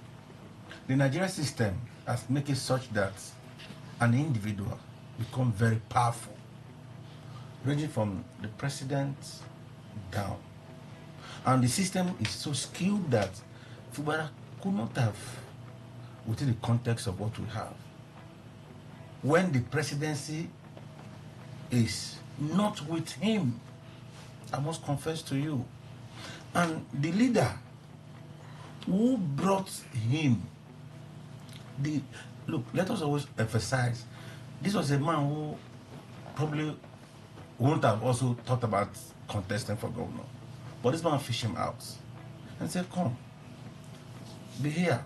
And how then do you think that Fubara will sit quietly and open his eyes and said, I want to go the all out of fighting you? No. So, but he tried to fight. No. It never did. It was just the system. And the system was just the Rivers people. It was the system that was fighting. Yes. Not for Fubara himself, he wanted to maintain that his peaceful dispositions. We all know him for that. But as it stands, the system now revolted and said, no, how can somebody be doing this, doing that, doing this to you? That was when the system now revolted. But come to talk of it, has this translated into development of River States for this period? your guess is as mine. No. And what is governance all for? It's for development. So I think them coming together, either pending an accord, which this is the third time as we are aware of, if it translates into development, better. Because we are backward as it stands today. Rivers State is backward. The system in Nigeria is a powerful system that they can do anything and go away with it. Football has all this power to fight, but who do you want to fight? You want to look at your boss face? Man who bought from the beginning to the end for everybody, from the councillor, down to the chairman, down to the assembly, down to the senator. I think it is very difficult to do a little fights. The system is open for you to fight, to do anything. But considering the factor we are, Rivers State will also suffer.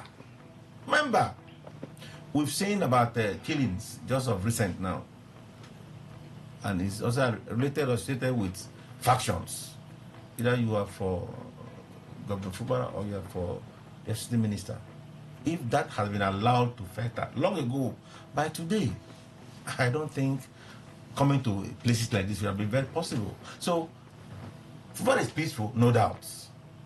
But you can't look at your boss who has given you food, who has given you everything, and say, I want to strike him hard. No. The state is at the tail end now. We are receiving it. But I wish and I pray that moving forward, this very one now should be the final piece that will come to liberate the state. Because if it's allowed between now and the next 1 year before elections to do developmental projects, we'll be in for it and we'll be better for it. Mr. Nduka, you want to add something? Yes. What I want to add is, like I said earlier on, if Fubara is of this natural mood of making peace, we thank him and thank God that gave him that kind of quality. However, it is very important for us to understand that there are people that may have been brought up by others and then do A to Z. That's where English alphabets end. You have done that A to Z to them, they will still take up offense against you and crush you, their master. There are many persons that have done that. And so Fubara didn't do that. Again, Kelly, maybe others don't, but I understand. I grew from infancy to understand at this level that there are certainly no human that has stood up and be on a podium where he is, either in government or whatever, that was not brought up by some other person. I end the whole thing there. So let's talk about Eastern Wike for a moment. You attended a senator's birthday, I think, or no, so from Akwa Ibom State. Man, the man that was slapped in PDP. Is this Sandy or something? Sandy or no? Cross River State, Cross River State, the senator that was slapped in. And in part of his remarks, he said, well, I asked to be allowed to speak early because we are campaigning for our candidates in the FCT election. Okay. We want to ensure that those that support Tinubu wins. There can't be anything wrong with this statement. And then he goes on to say, I will make sure that anybody that does not support Tinubu loses. I will make sure that anybody that does not support Tinubu loses. I'm still trying to understand it. I will make sure that anybody that does not support Tinubu loses. Maybe it's just me. Let me ask panelists if they understand it. Opakadokbo, does it make sense to you? The latter part of the statement. I will make sure that anybody that does not support Tinubu loses. For an election that the people are supposed to decide. Not that I will make sure that anybody that supports Tinubu wins, but that anybody that does not support him will lose. Yes. Because these two statements are not exactly the same. No, they are not. If you say you want to make sure that your candidate wins, good, but that you will make sure that whoever does not support him loses. That one is the one I don't know how he is going to do it. But we have seen a lot of things happen. I don't know. It's so difficult to really get that until maybe when we get there. But again, by the time we get there, it would have been too late. It is also good. It would have been too late. But it's also good that he has come out the way he has come out, so that to be forewarned is to be forearmed. So let everybody who is going into this election be prepared, as the Boy Scout would say, because. But then, I honestly don't know. It's really it's. Dr. Chimo. Yes. Ordinarily, that is what politicians do. Take United States, a two-party system. If you want a Republican to win, you are making sure that a Democrat doesn't win. Yes. Ordinarily. But see, I have been long enough in River State politics and around the River State during elections and watch Wike involved in the elections to understand that he's making sure that you will lose. It's not tantamount to making sure that his candidate wins. And that's why it's bad. I have seen violence, I've seen illegalities, some alleged allegations, and of course he will tell you he has no apology for them and all that. So, one thing sometimes I laugh at people at Abuja now is that I tell my friend, when we were talking here in Rivers, people say we didn't like our governor. People say that Wike is the best man. So go and have a taste of him. They are having a taste of him now in Abuja and realizing that Mr. Project, which he is still Mr. Project, but it goes beyond Mr. Project. So when civil servants in Abuja begin to protest, I say people now see what made Itubo such a marked woman against Wike. When people are now saying people are not pensions are not paid to them in civil service in Abuja, we say people now see what civil servants in River State see. When people are saying we are not promoted, you say you see what we are not promoted in River State for 8 years or more, and all that. So when election is coming to, maybe they will see. Ordinarily, we wouldn't have bothered if INEC was independent. We wouldn't have bothered if Nigerian police do what is expected of them, but they don't. Those institutions are out for who will pay the highest amount of money illegally. And for who they will blink, they will remove their eyes as if they didn't see if you shut down a place to make sure that the other person doesn't win. That's where it is. That's where so we can take this statement literally for what it is.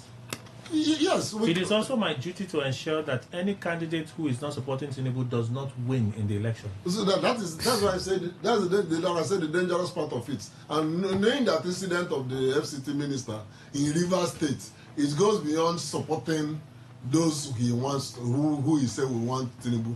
It goes to the point of making sure that if he can run them out of the city, he would. And that's unfortunate. Okay, so Dr. Hasoli, shortly, I'd like to ask you a quick one. Second one. Did you listen to El-Rufai's interview? Again, the one against... Someone tapped the NSA's phone line. Okay. Right? Yeah, he said so. Please. From the Cybercrime Act, it's already a crime, it's established. Mm-hmm. What do you think propels a man to speak that way in public? Well, it's still part of the impunity we have. People have begun to realize that you can appeal to ethnicity and challenge anything in Nigeria. You can appeal to religion and challenge anything in Nigeria. And of course, you can appeal to political power and challenge it in Nigeria. El-Rufai appeals to ethnicity, being Fulani, challenge anything. Gumi appeals to religion, he can challenge anything in Nigeria. Wike, my brother, appeals to politics and he can challenge anything in Nigeria. So that's a nation where law doesn't operate. There's lawlessness and impunity. So that a man can make that kind of admission. It also, if you could tap NSA's phone, what happened to ordinary CAJHO, who doesn't even know how to operate his phone, talk of knowing when it has been tapped. But you see, it goes on. If the government holds him now, the Fulani angle will come. You want to... No, but do you expect that the government will not pursue prosecution for a statement? It will see government not pursuing it. There are many people who have done things that they should have been in court long ago, so that the judge will refuse them bail. They are still moving about. Government won't pursue it. It's a refine. A group of people, some people in Nigeria are feeling that they are above the law, that the law is for some other people, not them. And I'll give you this example. What hasn't Gumi done in names of religion that this country wouldn't have been challenged? What hasn't my brother Ewike as FCT minister, as governor, done in these past 3 years that wouldn't have been challenged? And what hasn't Rufai done? Appealing to his ethnicity that wouldn't have been prosecuted. But because it goes on, that's not funny where we are going to. Or gotten to even. Yes, a Wike statement. Yeah, Kelly. I will ensure that whoever does not support the president did not win. And I will campaign, or I will vigorously. No, let's stay with the people. It's the people that's been concerned. Because the A party is pretty much small. See, its interest will protect our interests. It's one opposite the other now. No, but it is also my duty to ensure that any candidate who is not supporting Tinubu does not win in the election. So I won't know best how to describe what he has said, because I'm not him. I'm not in him. He just made a statement. As a Nigerian, what kind of vibe do you get from a statement like this? Kelly, I'm coming. He is not the INEC official that's going to announce the results. And INEC under this new man, the new INEC chairman, yes, he said it's going to be transparent, and we are moving towards 2027. So let us watch out and see. In fact, this is the first conduct of election under this new man, Mapita. So let us see what happens on Saturday, because we have 2 elections, one in Rivers State and one in the FCT. But we are concerned about the FCT now, and the man who is in question, who has made a statement. He will make sure that he campaigns for people to win elections. And whoever does not in his party, or whoever that is not for the president, will not win. It is the people in the FCT that is going to determine who will win the elections. That's a simple thing. He's a politician. He's saying because he have interest in the presidency. He has interest in Tinubu, President Tinubu. So he is doing everything possible to see that President Tinubu wins. It is not left for the other oppositions, the other 17 parties or 21 as it is today, to also campaign and canvass for votes, which I also see that they are doing. And we leave it now for INEC on that day when they come out to do the votings to see who they will announce the winner. Are we going to see violence? What's going to precipitate violence? These are things we look out for. He has made a statement that security or everybody in Nigeria need to, like you are putting that now, our eyes need to be open for it. And watch till that date. Is he going to vote in that? Is he a registered voter there? One. There are a lot of things you need to ask. But what I see is that he's playing politics. And that's the politics of the highest game, of the highest order in Nigeria. Okay. Mind games. Really, I'm going to win. Thank you. Well, if Mr. was playing mind games, history would record it's quite different for him. We know of his antecedents in these states. We know the things. We know when he said, we go flog on and people got flogged. So it wasn't rhetoric or being proverbial. It was literal. There, you were there. You can also flog the back then. Yes. Dr. Wala. You see, the person we are referring to by his antecedent is not somebody who just talk and without walking that talk. That is my belief about whom Wike is. He has made the utterance that those who does not support the victory of or the victory of Bola Tinubu in the forthcoming election, that he will ensure, not even we. I think he used the word I will ensure. So bear in mind that I don't really know. I was told, I have not read or through regarding the information about INEC releasing the timetable for 2027. I'm also sure that the presidential election comes first, right? Naturally. Before. So what other interpretation again? By then, before conducting that of the states, that of the presidency would have been conducted. And once the man is declared winner, then those who didn't support will definitely lose. No, but this is talking about the FCT council election. Oh, that's happening on Saturday. Oh, the council election? Yes. On Saturday? That's the one he's talking about. Wow. Wow. That's the one he's talking about. Wow. The election for Saturday. The election for Saturday is one, not the general election. No, the one for Saturday in Abuja. My dear brother, I think what I will make out of it is that a plan may have been concluded on how to announce the winners of that election. A plan may have been concluded. A plan may have. A plan may have. I will not say to rig. As I use that word too, may. Yeah, I do understand. I use that word too, may have been concluded to announce the winners. This is chilling. Debate here. This is Let's chilling. wait till then. This is chilling, Mr. Anybody. You see, Kelly, every time the issue of democracy, Nigeria is a democratic nation. And I have been very consistent. I said, there is no iota, in fact, no speck of democracy in Nigeria. The only thing is that we have the houses, let me come lower, the houses that will say, this one belongs to the Senate, this one belongs to the House of Reps. And in states, we also have assemblies, state houses of assemblies. Those are the insignias of democracy. It ends as far as that. Even those that are governors in the states, they are not leading their states with democratic tenets. From the Aso Rock and everywhere. Now, when whoever made that comment, does it show that we have democracy in Nigeria? That the election is out for people to vote? And you remember I have been saying, votes don't count. Anybody that wants to accept, I have witnessed Nigerian elections, and in my lifestyle, whatever I see, if it is correct, I will say it. If it is wrong, I will say it. And even if it were my father that committed the error, I will say, Daddy, you were wrong at this. That is me. Now, elections, democratic elections are conducted not with unilateralism. Whoever is superintending over any, for instance, now, as Abuja, I think this thing is going to happen in Abuja now. He is the highest political officer in Abuja. There's no doubt about it. And politics run every other section. Every other section we have in this country is run by politics. Now, remember the comment I also made, I said, whatever the authorities allow will happen. Now you are going to conduct an election, whichever form of election in Abuja, and the highest political officer that is superintending over the affairs of Abuja tells you that whoever does not support the president, Bola Tinubu, will lose. Kelly, it is best that people who are not supporting Tinubu should pack their bag and all. In fact, if they are going half-heartedly, let them go and then waste their time and go home. Simple. Because let us watch out. That's exactly what is going to happen. Does it showcase democracy or authoritarianism?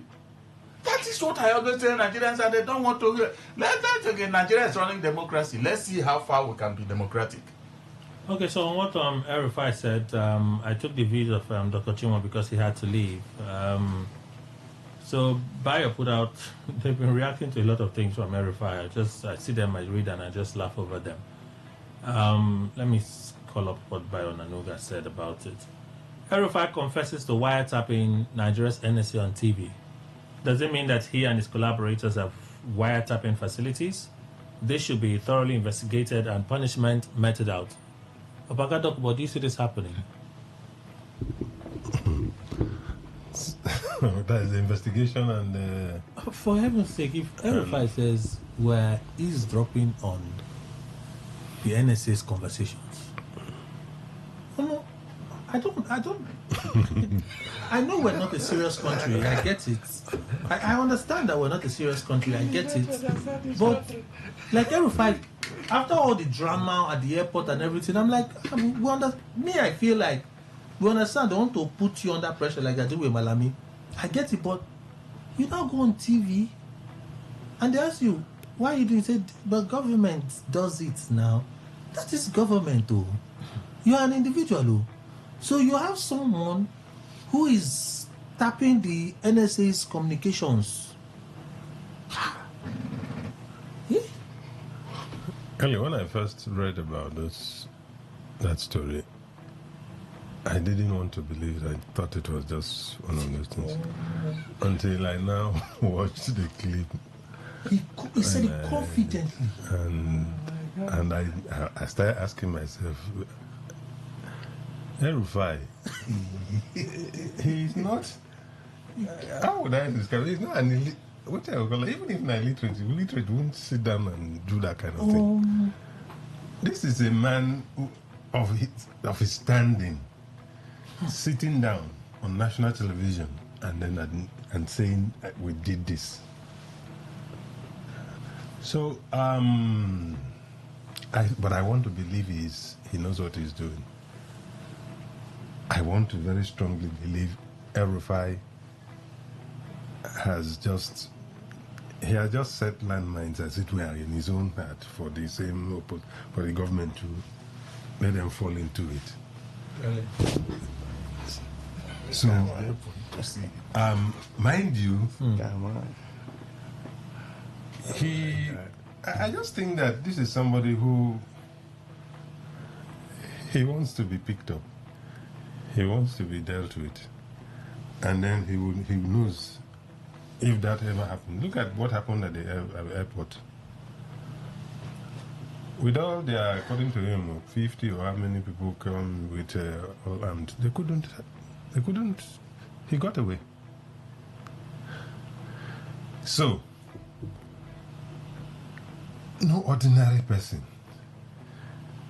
Before, I mean, I don't know. It's difficult to really comprehend, actually. But I have a strong feeling that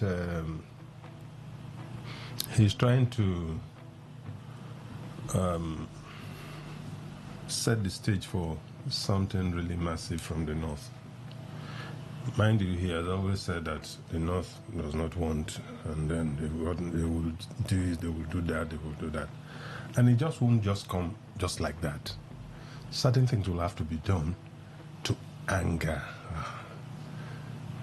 to just stoke the fire, and then it will burn. You take El-Rufai into custody, whatever you do with him, of course his ethnic group will not. It doesn't matter. This thing that we're talking Turunchi. As far as they are concerned, we're talking Turunchi. Of course. Their own does not reason as you and I are reasoning now. As if he has committed one kind of. Their own is not. The fact that you have touched him, that's all that is their own. You know how it works. So I think he knows what he is doing. But again, will the government be so afraid to let this thing slide? Mind you, this is election period. Even the way they have even gone about it, Ribadu now writing officially to him, explaining. No, that's a separate thing. No? I do understand. In as much as Ribadu did not acknowledge what he had said on TV. No, and then asking him go and explain. You may be invited now. The SSS may require more information from you. You and I know that is not the way they treat others. They will break into your house and take you away. Anywhere they find you, but in context. So it's senior in context. We're talking about two things here. El-Rufai said, I think he even decided to put that letter out on social media. It was after he put that letter out on social media that the NSA replied him that we're not hearing of, right? So that letter was written since January, ending of January. Nobody said anything about it. El-Rufai decided to put that letter on social media that the office of the NSA was importing a toxic gas, like powder, that can kill people.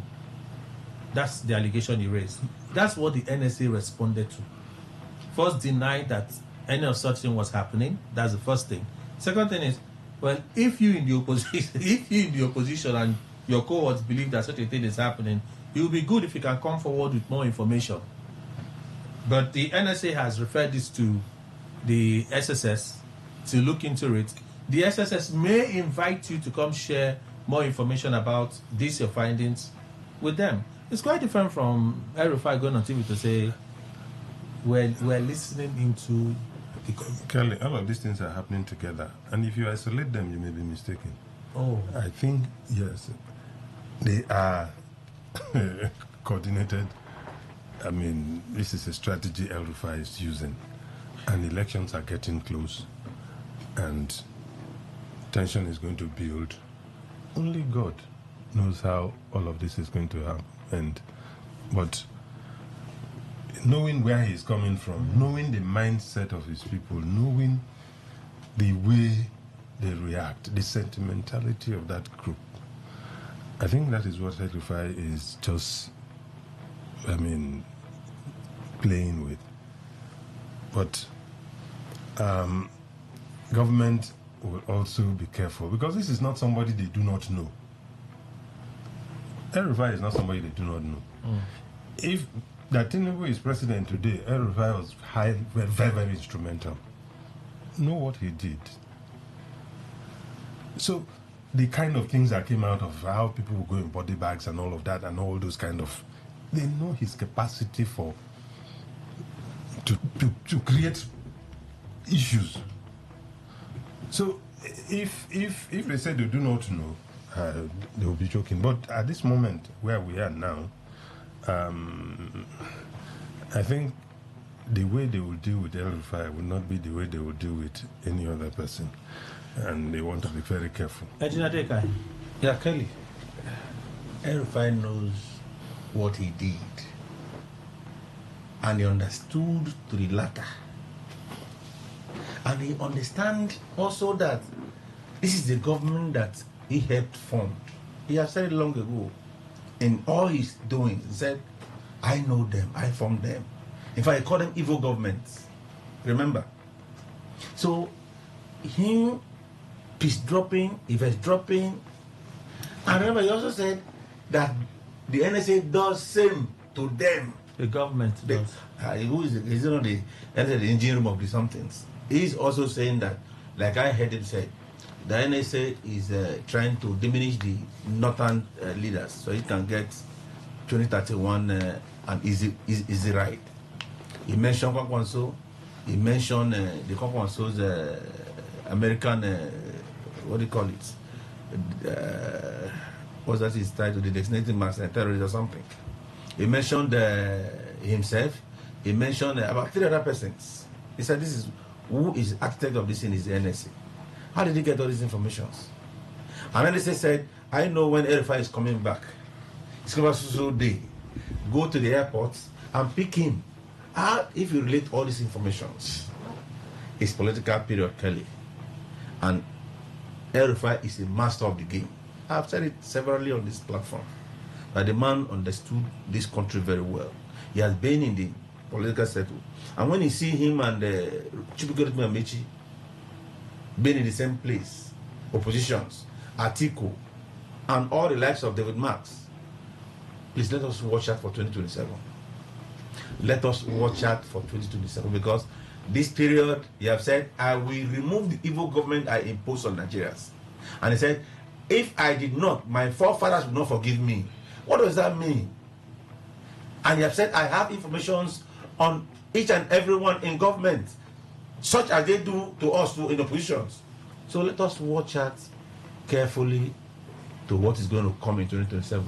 It related also to the FCT minister who said, I will ensure that anybody who did not support Tinubu will not win the FCT elections. Kelly, join all this together. We are only waiting for INEC to do the needful by ensuring a free and fair elections come 2027, starting from February 21st. Okay, we'll go take a break. The news will follow at the top of the hour. When we come back, we'll continue. Please stay with us.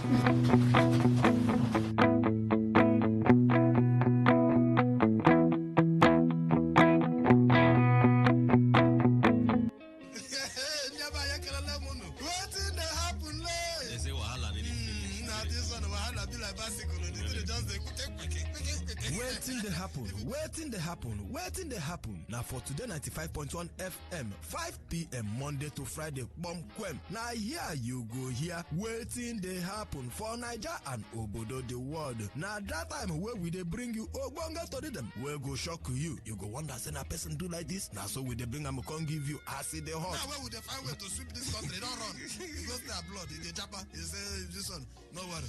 When time reach, I will say I want to take. Make I see where they go. Homeland is homeland. Me, I go punke wait for them. Now me go be get man at that time for airport. Waiting they happen. Make you know Miss Mazi Ike God Ike Machuku and MC Kuro for waiting they happen. You go enjoy yourself. Not forget to say woman they chop our recharge card woto woto. I don't tell you say this place na education center. As you sit down here with us from Monday to Friday, you go enjoy waiting they happen. Waiting they happen. Make you know miss them at all.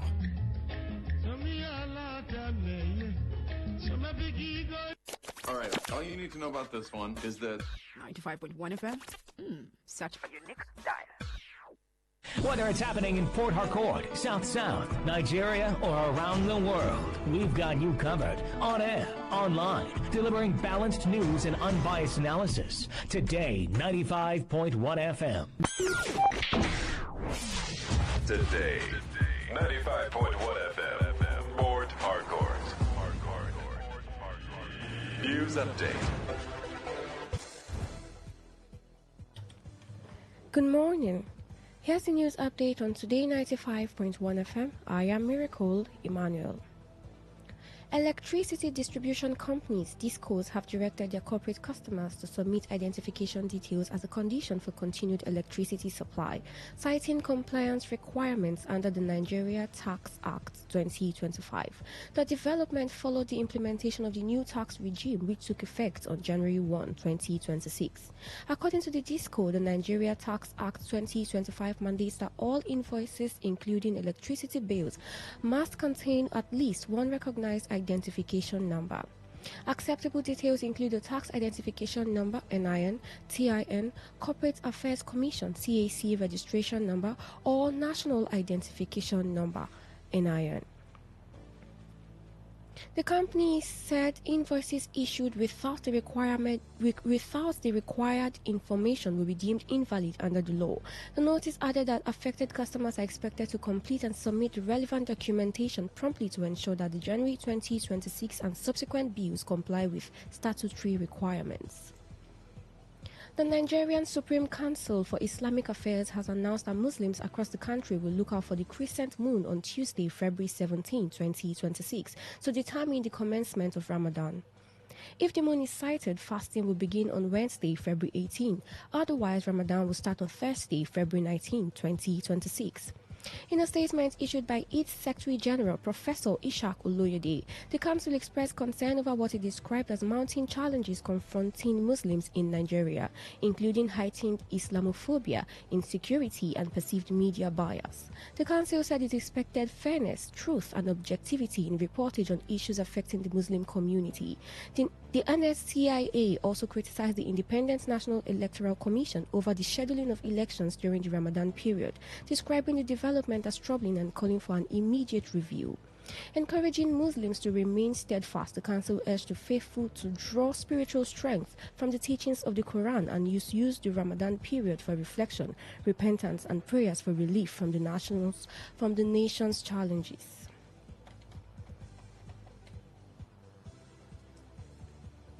The United States has frozen the assets and properties of 8 Nigerians accused of links to Boko Haram and the Islamic State of Iraq and the Levant, ISIL, as part of its counter-terrorism and security enforcement measures. The designations were contained in a publication by the U.S. Department of the Treasury's Office of Foreign Assets Control, detailing actions taken against individuals placed on its specially designated nationals list. According to the Office of Foreign Assets Control, the sanctions block all property and interests of the listed individuals within U.S. jurisdiction and prohibit U.S. persons from engaging in financial transactions with them. The agency said the publication serves as an official notice of enforcement actions under its sanctions programs aimed at combating terrorism financing, cybercrime, and related threats. Amongst those listed were individuals alleged to have ties to Boko Haram and Islamic State of Iraq and the Levant, as well as others linked to terrorism financing activities. The move followed recent recommendations by members of the U.S. Congress calling for visa restrictions and assets freezes against former Kano State Governor Rabiu Kwankwaso and certain Miyati Allah groups over allegations related to violence in Nigeria. And on the foreign scene, Israeli Prime Minister Benjamin Netanyahu has outlined stringent conditions for any potential nuclear agreements between the United States and Iran, insisting that Tehran must fully dismantle its nuclear infrastructure. His remarks came as Iranian Foreign Minister Abbas Irakchi traveled to Switzerland for a second round of renewed nuclear negotiations with Washington. Addressing the annual conference of presidents of major American Jewish organizations, Netanyahu said any viable deal must require the removal of all enriched nuclear material from Iran, the complete dismantling of enrichment capabilities and infrastructure, strict limitations on ballistic missile development, and the implementation of robust, intrusive inspections without advance notice. He also expressed skepticism about the prospects of reaching a satisfactory agreement. The renewed diplomatic push followed the resumption of talks in Oman on February 6, months after previous negotiations collapsed amid escalating hostilities. Last June, Israel launched an unprecedented 12-day bombing campaign targeting Iranian sites, after which the United States carried out strikes on 3 Iranian nuclear facilities. Since returning to office, U.S. President Donald Trump has met Netanyahu multiple times, including in Washington last week.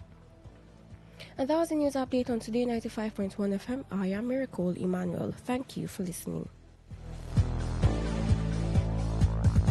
Today's news, today's entertainment, today's sports, today's issues. Today on Today 95.1 FM, Port Harcourt. Get ready to feel the rhythm, the groove, and the true vibes of Africa. This is not just music. This is high life. From the legends to the latest, we're bringing you the best of palm wine grooves, jazzy horns, and soul-stirring melodies. There was a sound that told our stories, a rhythm that made our fathers dance and our mothers smile. Welcome to The Thrill, a musical journey through time where legends live on and new stars shine.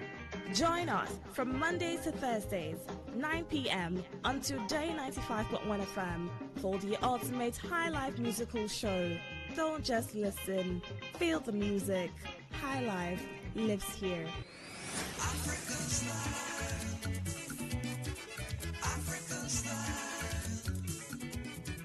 African style. It all begins with breaking news. Now, make no mistake, this is a difficult mission, and it will remain difficult for some time. Then it keeps trending. Events, issues, personalities, all struggling to gain attention. But in the race with deadlines, the intrigues, power play, undercurrents are often missed or underreported. Insecurity here is basically a product of poverty. But not anymore. As the platform on radio steps in to fill the missing links on events, issues, and personalities in the news. I'm not afraid of anybody. Yeah! The platform on radio serves only the hottest topics and trending issues. Only on Today 95.1 FM. 95.1 FM. Port Harcourt. Weekdays, 4 p.m. Get on the platform on radio and be served.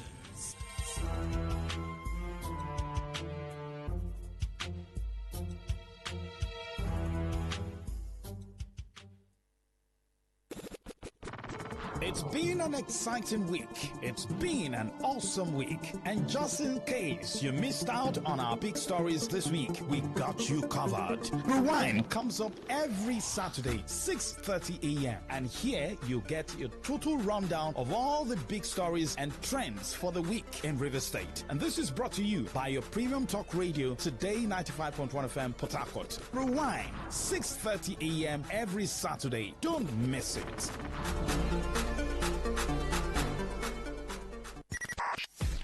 95.1 FM, voice of the people. And we're back. All right, thank you all for staying with us. Let's carry on with the conversation for today. All right, let's just read some more messages. Good morning, Kelly. Thank you for acknowledging that we are suffering in this country. As an economist, I told you the state government cannot ease the suffering of her people. If Tinubu likes, he should give each state 1 trillion naira every month. Tinubu should change its economic policy, strategy, and reforms. If not, we're in a big trouble. From the largest economy in Africa, we're heading to the 5th position, all because of APC. Innocent child, you sent that message. Thank you, sir. Okay, let's read some more.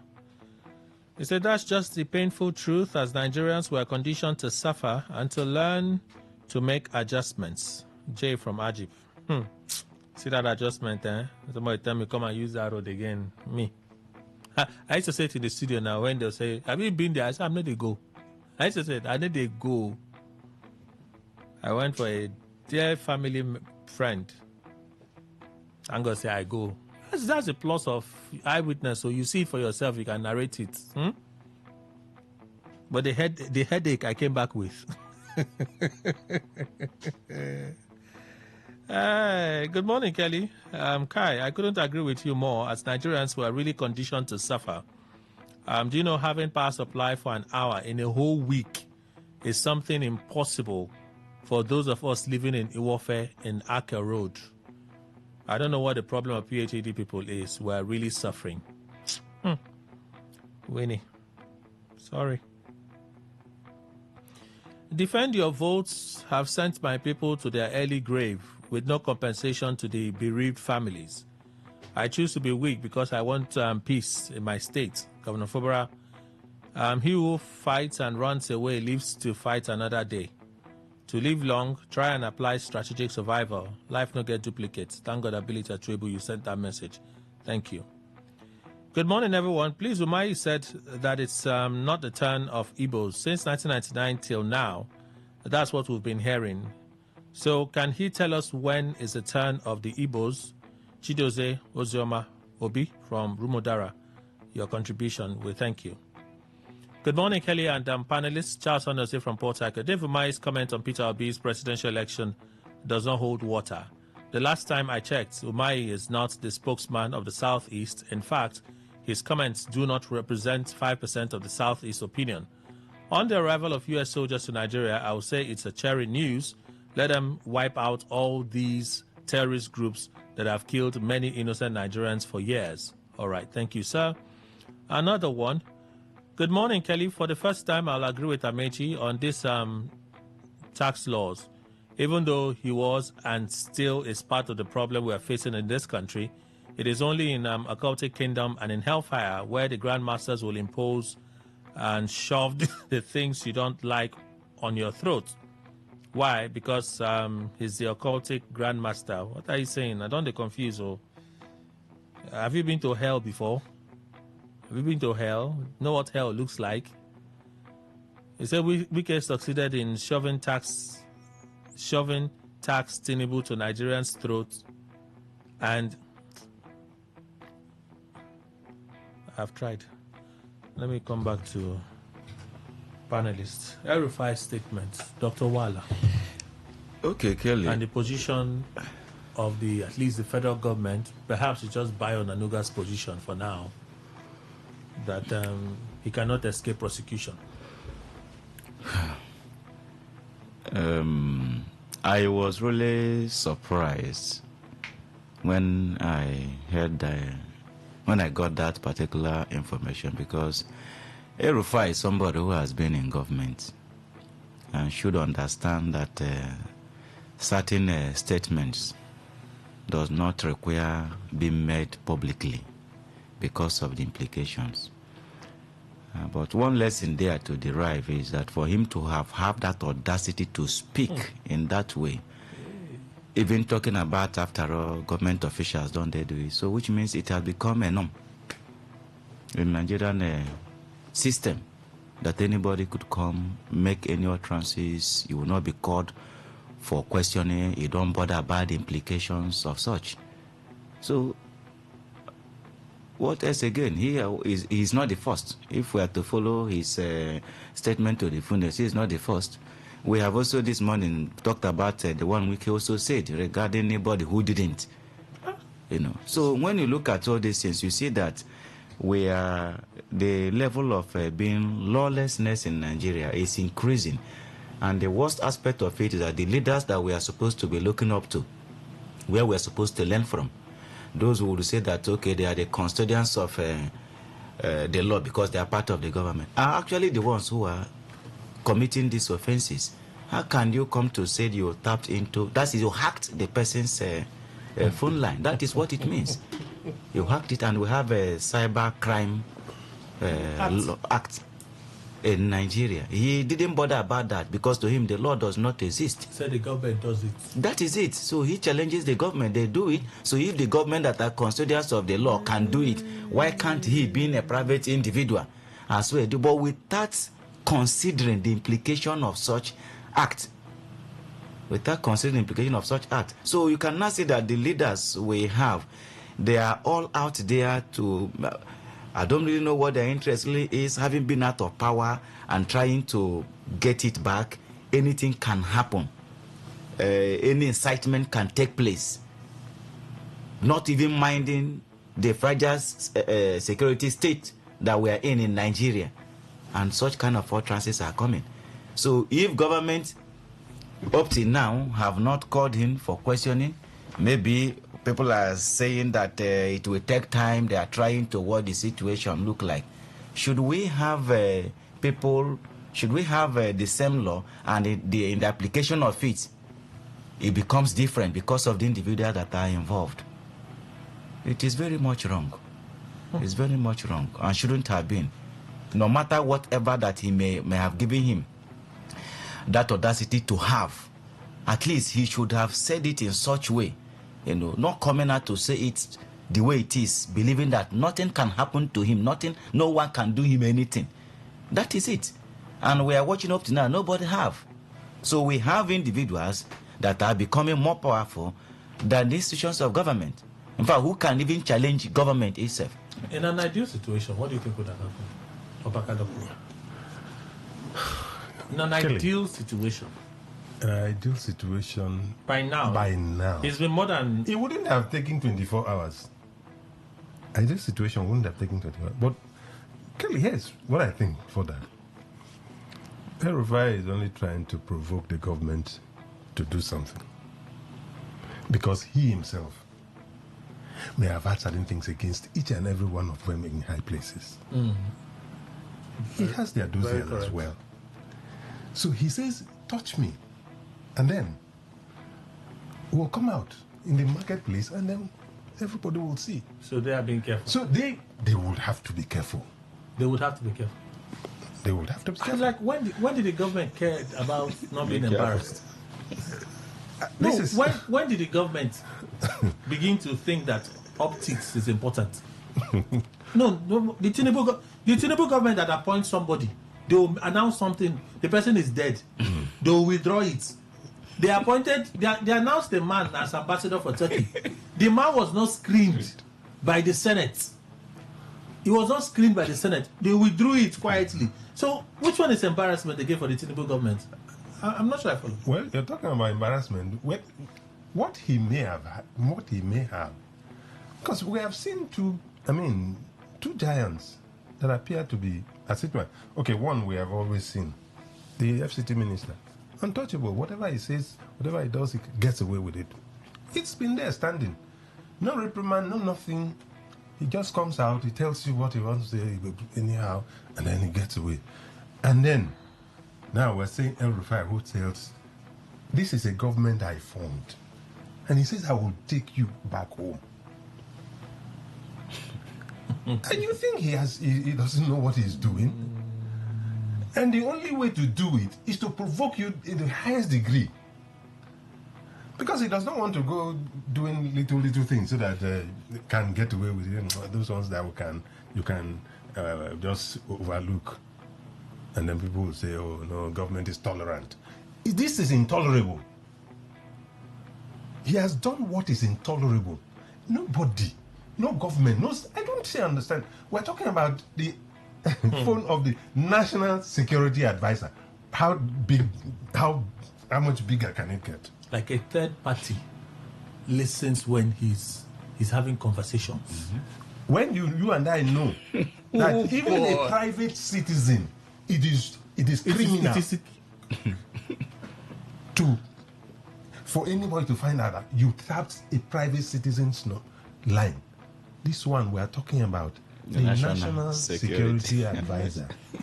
So there's no security in Nigeria. So, no, that's what it means. So. Because whatever we can equally see why the leaders and the bandits are always beating Nigerian intelligence and continue with their operations. You. So I think that's what he has just done. Daring you. Because the only way you can explain that is because he also feels he has what he has more than enough to also bring you down if you are tempted to touch him. So we are in for very interesting times actually going forward as we get closer to this 2027. We are in, and if El Rufai has drawn the battle line all the while, this is a man you brought and you messed him up. He has a reason to be angry. You know where El Rufai is coming from.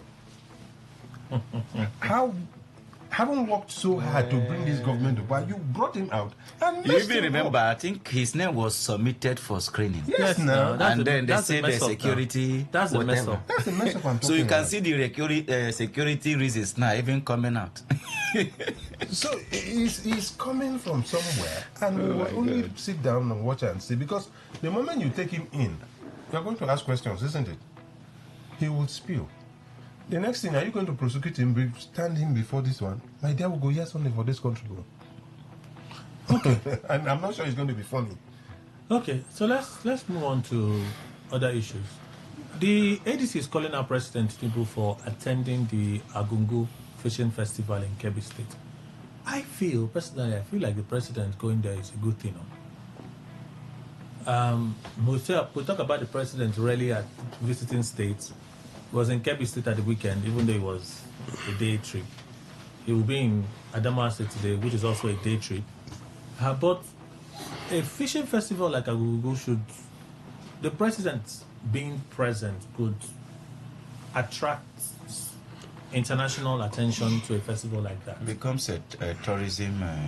You think it's such a bad thing for the president to have attended the Agungu Fishing Festival after all, Dr. Wala? To me, I don't think. He has been attending some other invitation outside the country, and we have been looking at the implications of such events, and this one that happens in Nigeria. So what is the wrong thing or the reason behind anybody criticizing? They said the president cannot be enjoying himself at a festival when people are dying in their numbers in Nigeria. Okay, then they should have also said that particular state shouldn't have had the festival. Yes, the festival, when people are dying. That should have been it. So why should the president be singled out for an invitation extended by a governor, promoting the culture of the people, trying to use it to advertise, and maybe in a way that can also attract foreign investors? Because such is usually an opportunity. Whenever there are cultural investors of that magnitude, yes, you use it to promote also Nigeria image. That even the issue that, or the fact that Nigeria is having insecurity that may have been scaring investors away. But look at also the situation we are having in the north. Such festival goes on, such opportunity comes for people to also go, to the point that the president was there, and it was peaceful. So it's a way to remote Nigerian image, even if yes, we know that we have some problems, internally. But whenever it has to do with such cultural performances, I think it was it. It was it. Ajunadeka, do you think that the president didn't do well by attending the Agungu Fishing Festival in Kebbi State? Kelly is very commendable, extremely commendable. For over time, we've been asking that Nigerians have been crying that president is not visiting the various states. Is that he's a traveling president. Today, President Bola Tinubu is now visiting a state, and Nigerians are also, and ADC is complaining. It's very commendable. It's going to bring in tourism, it's going to bring security, it's going to promote a lot of cultures in that place. And in fact, I saw the president sitting very comfortably, looking at the catches, and it was given the highest catch, about 59 kilograms. Yeah, so you see, a very massive fish. They said your wife should use it to prepare a sumptuous dinner for you. For you, a very massive fish in that. Yes, but it was, packaging. Of course, the governor had to pay for it. Yes. In fact, they paid $1 million in the first one. The governor paid for first one, it. second 750 and thereabout and all that. So it's a very commendable one. The president, remember, it's political seasons. And the northern part of the country, he wants to do an inroad based on what is happening in the country. North and the southern dichotomies of this political era, he wants to bridge those things. So what's there that is a very good one. In fact, his going there has created a lot of goodies. And in addition to, when we talk about cultural diplomacy, these are the ways of cultural diplomacy is being utilized. So it's very good one, very commendable. You know, if the president did not attend, I wouldn't have carried this story. If the president did not attend, I wouldn't have carried this story. I'm aware that the festival happens yearly. No, I'm aware. I read it. But I will not bring it for us to talk about. Well, we're asking for president to go around the state. But they have been going outside the country. Just with Tinubu's appearance there, I see it as a national issue now. Yes. Opakadoko. Kenny, I don't see anything wrong with the president going. The only thing I see wrong, if it can be said to be wrong, is that no, I think do this one, don't neglect the other. Okay. If ADC says, look, people are dying, that is the truth. I would have expected that the first places the president should have visited are those troubled spots. At the moment, it's happening in Kwara. Kwara is badly hit. And what happened? Okay, something happened in Kano. He's sending the vice president. That's where maybe, say, fire burnt on market. The market. And all that. So you are seeing a situation where, like Deka said, this is political season. And the first place that the president wants to visit after his overseas trip and all that is a festival. Do we know the itinerary of the president? Do we know if he has plans to visit any of these areas that we're talking that are really, people are crying and really weeping, and to go and console and condole with them? So if the first time and just the first time you want to step out, you want to do this, the place you're going to is to go on festivities. And then the next one is Adamawa. You want to go and receive infantry. And then you've not aired it because you've not seen it. What's happening in Adamawa? You've not aired it. They say it's going to inaugurate projects. That's what they said. That's what it You know, the is. same thing that I said about this. Infantry wants to a defect, isn't it? I don't know. So you don't know. Okay, I'm telling you. Okay. He wants to defect. So that is Atiku's state, mind you. That's Atiku's governor and all that. Is this Atiku's governor? Infantry. In terms of relationship? It's his governor. That's the point they want to accentuate. I mean in terms of relationship. I say that is why they work. But it has gone cold. It has gone cold for a while. Well, that is it. So for whatever reason, it is like, so see, it is good. I don't have any problem with president visiting any part of the country for any reason whatsoever. But I would expect that where people are hurting, where people are grieving, where people are really, really badly hurt by this issue of insecurity, I think these are the places I want to see the president also having his itinerary. Let it be clearly stated. Nigerians know that yes, you have, but to just do this one and blanking out on the other, I think that's where for me the problem is. Clearly, there are two different issues. Terrorism may exist in a nation. It's not a welcome development anytime, any moment. However, governance must continue. The president, if he were invited, I want to believe he was invited, should indeed attend that festival or whatever they call it. That terrorism exists in Nigeria will not put the president in Aso Rock villa room and locked up. The president remains in Nigeria. He doesn't go anywhere because there's terrorism. Now, when we are saying visit the areas that the carnage exploded, won't it be another visit, another invitation because of whatever gory situation that may exist there? To go and visit them and come back to Aso Rock. So also he visited Agungu fishing, whatever. He went there, he didn't sleep there, he came back.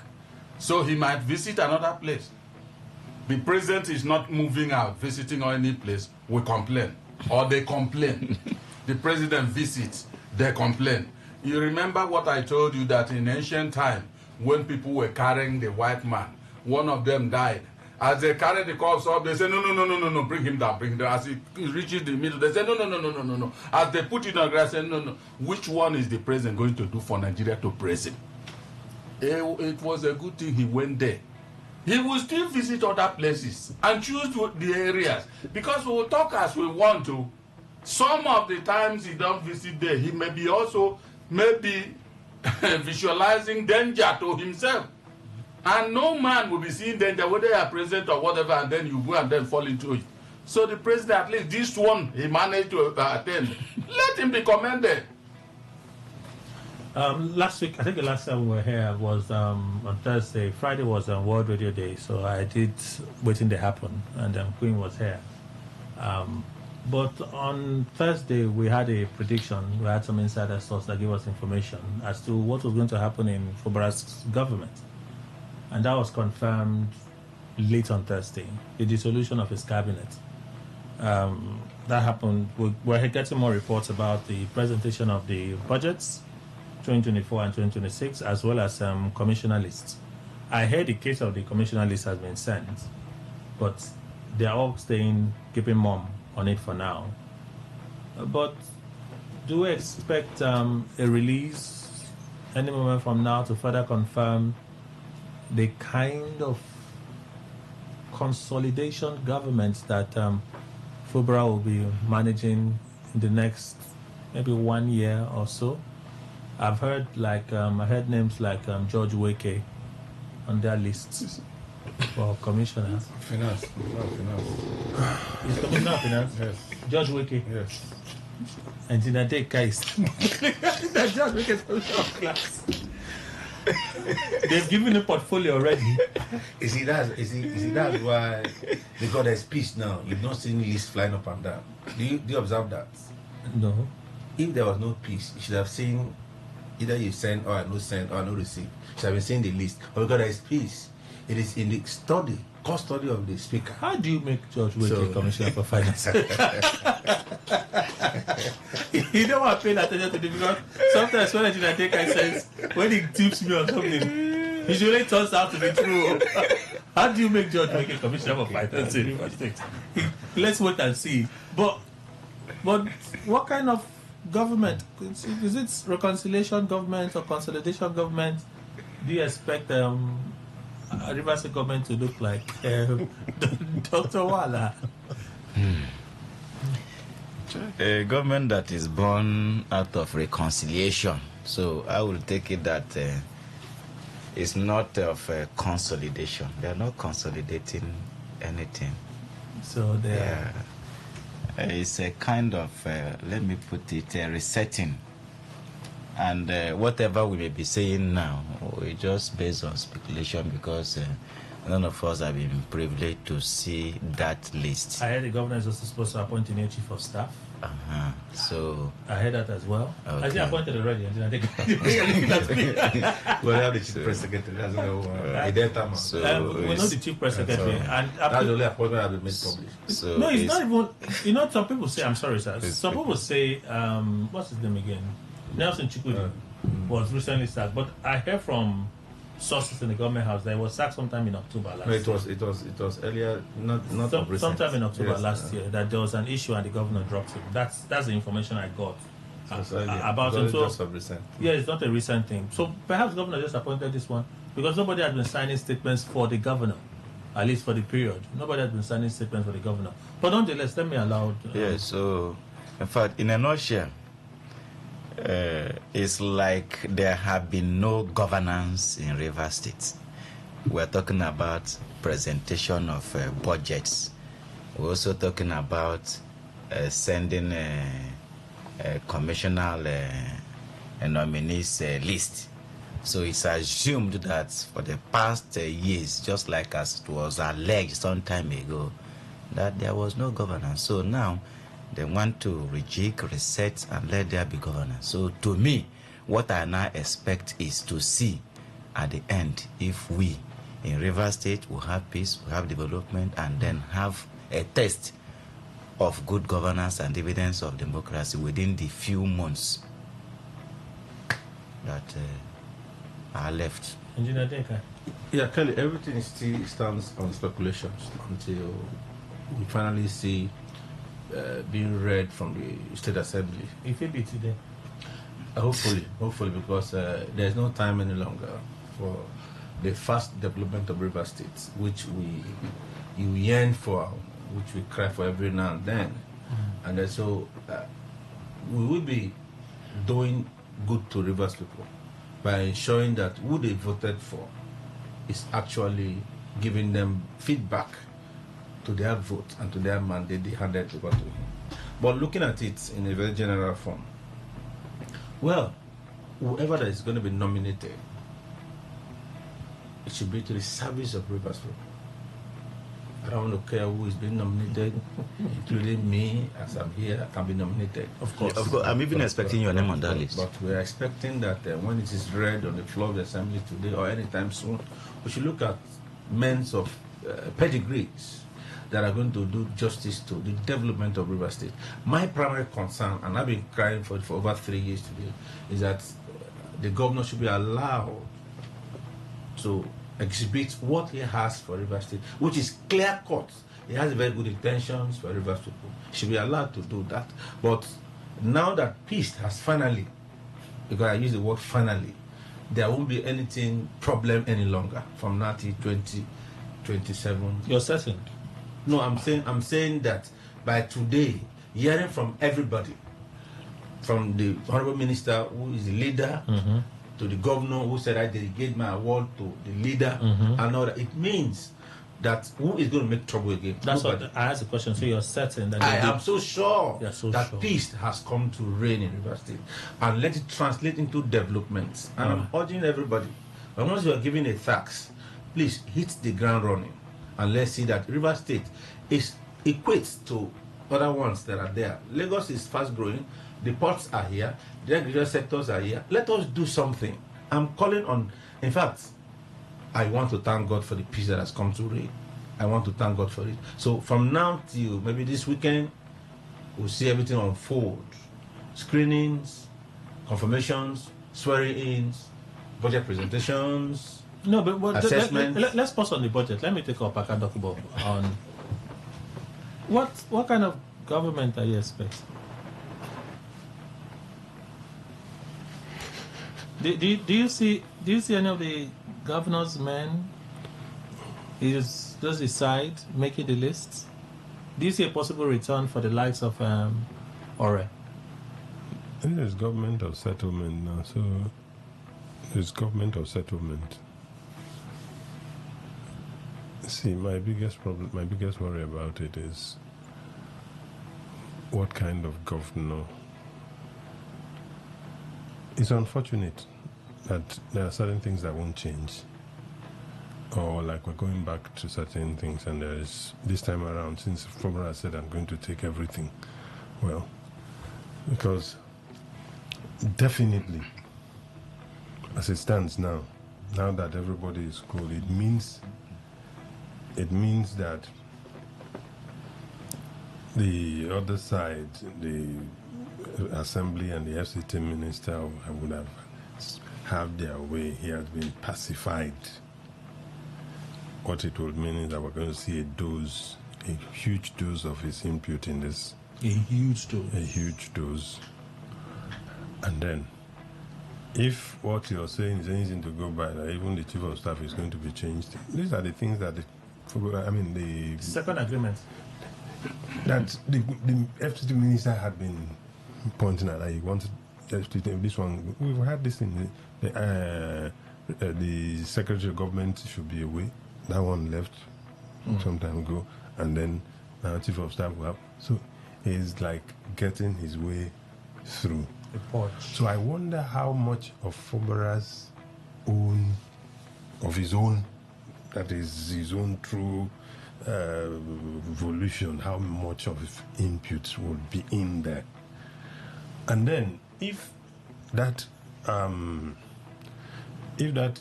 cabinet is now hugely tilted towards the other side, I wonder where loyalty will lie. And whether this time around, Fubra will now be able to swallow all that probably the read said in the first place. So I imagine George Wiki, who said the things he said against Fubara, about Fubara, all the allegations that he made. They're all politics. In as much as we called it politics. When I did an analysis of it on the radio, I said, come on. We've seen George Wiki speak at other times, and the one he did, clearly one can tell that something was happening. So all of those people will sit in cabinets with you. You become... and all of them are aware of how they came to sit there. Oh it is not by your own will or wish. So it's so difficult, and I do not know. The way it appears is that even if Fobra has anybody he wants to present, the person must be approved by the FCT minister. It would seem so. Approved. It may seem That's the way it seems now. It just may seem so. So at the end of the day, it is settled. That's this one had you. He had me because I'm wondering, where is the interest of Rivers people in all of this? The people appointed are not Rivers. The people that will form the cabinet are they not Rivers? Are they going to be appointed because of the work they are going to do for Rivers people, or because FCT ministers? Why do you think they may be? Why do you think they may be appointed? Huh? Why do you think they may be appointed? Settlement because they are loyal. or service? It's going to look like a cabinet of settlement. Settlement. Not service, really. It doesn't appear to me like service. So that being the case, we should not expect development now. We should not expect performance. Because Kelly, the belly will now be like performing to. I'm asking a question. It's a question I'm asking. If it's a case from what you're positing, it's all this while we have been fighting. We have now come to terms, Abi. We have settled. Put them inside. That put them inside is for another 1 year. If we're expecting that things that had slowed down in the States will begin to gain momentum and pace, perhaps it will just be living in fool's paradise, because those that may be appointed will just be there for the short period of time, preparing for elections, collecting their own settlements, and life goes on. Are you expecting anything different from this one? Well, Rivers people say at least this one will allow. They had their kind of. He also had Dr. Wala. That guy has. Has he not joined them? Has he not? He has flipped. He has flipped? That guy has flipped? Yeah, of course, he has. I'm just hearing. Tell him I'm alive. I'm alive. I'm alive. He's even nominating himself. I'm a reverse man. There's no doubt about it. So, Kelly, I honestly struggle so hard. At the end of the day, it doesn't look to me like we can say this is Fobra's cabinet. Okay. It might just look like this is the FCT minister's cabinet. And so, if Fobra, whatever intentions Fobra has, I don't know how fully he is really going to realize those ones. So it is kind of setup. But if it is a matter of peace, okay, we will see peace. If it's a matter of passing the budget, we'll see the budget will be passed. But again, will Rivers people have the opportunity of knowing what is in the budget and let it pass, and we'll now see the budget? You know, days when we never saw any budget. So it's really I honestly I'm not excited about this part of it, this bit of it that we're getting into. Yes, stability, yes, okay, we are going to be no crisis again, okay, but at what cost to the Rivers people? Well, Kelly, I really don't know what to call this kind of cabinet, because my problem has been that anything that is governed from one side is not a good one always, because where you have a situation where things, like a Igbo man will say, too many cooks spoil the broth.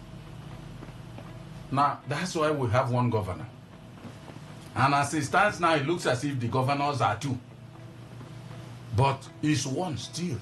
Those of us that want to understand that it's one governor, we understand it's one governor. Whatever himself has also agreed that this settlement should even go into what everything he's doing, it will be settlement. I will see whether this settlement will not have an end. I tell you. Because if I have asked that question, if you give a governor chair, he sits in the brick house, and as he wants to turn to the right, no, he can't go. He wants to turn to the left, he can't go. Wants to go forward, want to go backward, he cannot go. Just stay that way, I have kept you. Can that governor produce a fruit that will be fitting of the people he's leading? Can they put a finger to something, somewhere, and say, this thing is from initiative for our governor? Will his creativity be ever realized? I don't know. So, whatever they may call it, let them call, because following the procedure for peace to reign, because in my way of looking at issues, I do not see such peace of sufferance. I don't see it as something good. I don't. I am having a problem with Deka because I am superior. I will overwhelm him. Anything I say, Deka will say, yes, sir. Anything I say. So the creativity in Deka will never come out any day. Then I think I'm doing good. For me, I'm not doing good. So if Fubara has agreed everything, I have said it before, whatever he agrees, let it happen. Finally, was it on Saturday? I noticed that Julius Berger, they returned to site on the Ring Road. Returned to site on the Ring Road. I saw them around the Eagle Island area, simply working very hard around there. Where else did I see them? Everywhere. So it seemed they returned to site for the Ring Road. Maybe we can just look forward to some of the roads being fixed. But in terms of real development, I do not know. Let's also talk about the budget, 2026 budget. It has to be prepared afresh now. Because have they prepared it before? Yes, now it was announced now. Yes. Special advisor to the governor then, what's his name? Professor Peter Mede, and the special advisor on consulting finance or so, with the permanent secretary, Ministry of Information, Honor announced that the budget was ready. It was not presented yet. 1.something trillion now. That was early January. 1.8 trillion, right? That was early January. They can't present that budget now. Let me ask you a question. They will only amend it. Can they present that budget? Can they present that budget? Yes, it will be presented. But no, the budget as prepared by Mayday. Yes, it will be presented. But there can only be a little amendment to that. You haven't answered the question now. Okay, you've answered it indirectly. I've said it will be presented. But it can be amended. At what point will it be amended? To accommodate possibly what wasn't there at the beginning. Because budget is not what you think in the whole. Okay. There are things around there that they can put in now. So there will be another budget. No, it has not been presented before. It has not been presented now. Okay, it was not presented. It wasn't presented. It was not presented. It's a fresh one that will come now. So, Opaka talk about. Do you think they can present that document? Or that document will be passed? No, there's no way that document will be presented and then will be accepted. No, they can't present. You're going to appoint the commissioners, isn't it? Mm-hmm. You give them at least a few weeks to be able to also make their own. A few weeks? If you're going, are they going to present the budget and the commissioners list at the same time? No, I don't think so. Is it a few weeks? Could it take maybe months? Whatever. It may not go through. It could take even up to a month or whatever if they want to. On the other hand, it will just be pull this one out, pull this one in, adjust this figure there, adjust that figure there. These interests that have been now co-opted will have to be taken care of. Their interests will have to be good. So it is not just going to take in that budget and then, no, that budget won't fly. And they know it. I'm sure it will be part of it. Must have been part of their peace agreement and all that, all the one that is settlement. So that budget, I think governor is lucky nobody got to see that budget. So there's no way we will now say, oh, this was not what originally was and this one. So I think they are home and dry. But if you ask me, something will have to. Dr. Wall, I think something would happen to that budget. Also stated, when that pronouncement was made, it was from the side of the governor. Now that there's a reconciliation, so what it means is that there's going to be brainstorming, input has to be made before it will be presented. So it will not be as it was. I know Opagadogo said it, but do you also feel like anybody that is looking forward to development in the next 10 to 11 months, they'll just be living in some fool's paradise somewhere? You see, if it's new developments, that is where we can begin to accept a situation whereby some interests that need to be maybe protected within this period, say new contracts can be awarded. Otherwise, I think the most important thing to focus now is all those projects that have been ongoing to ensure that they have been completed. So, but in one way or the other, I feel that some new projects may come in. Clearly, we are expecting the commissioning of the ring road by October, and a whole lot of projects too. Money, as we talk, have been going out to contractors. Contractors are moving to sites just to show that the good intention of His Excellency to come to fruition. It looks like he has spotted, truly.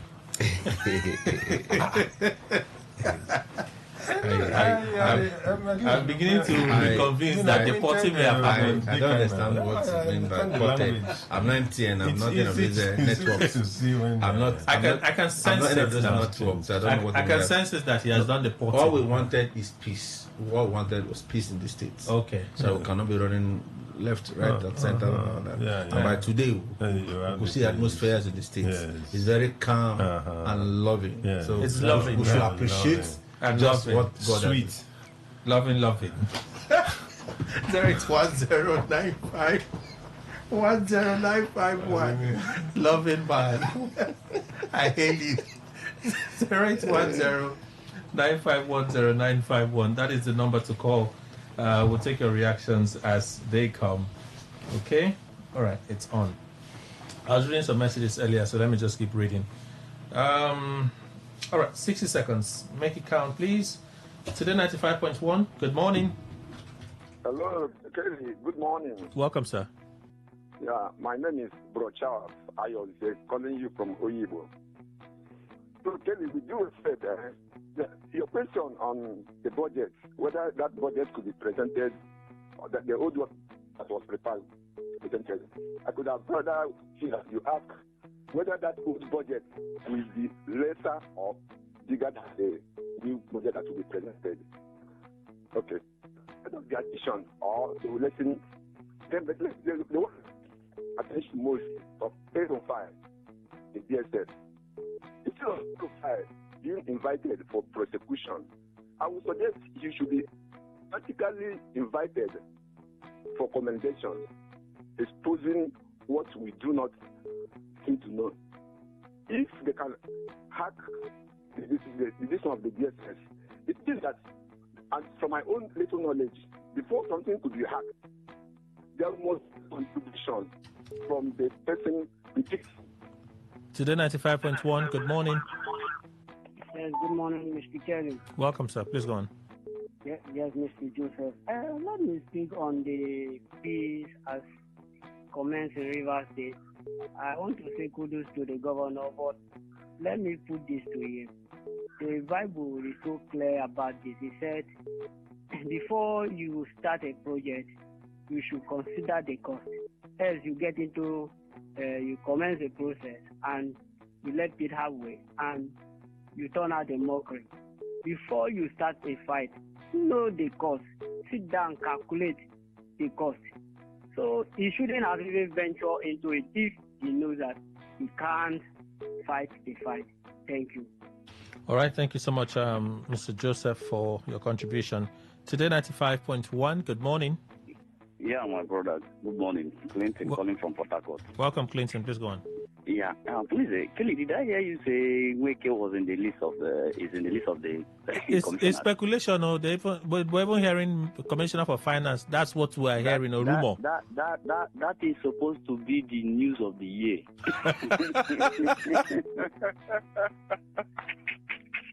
My brother, you see what you see.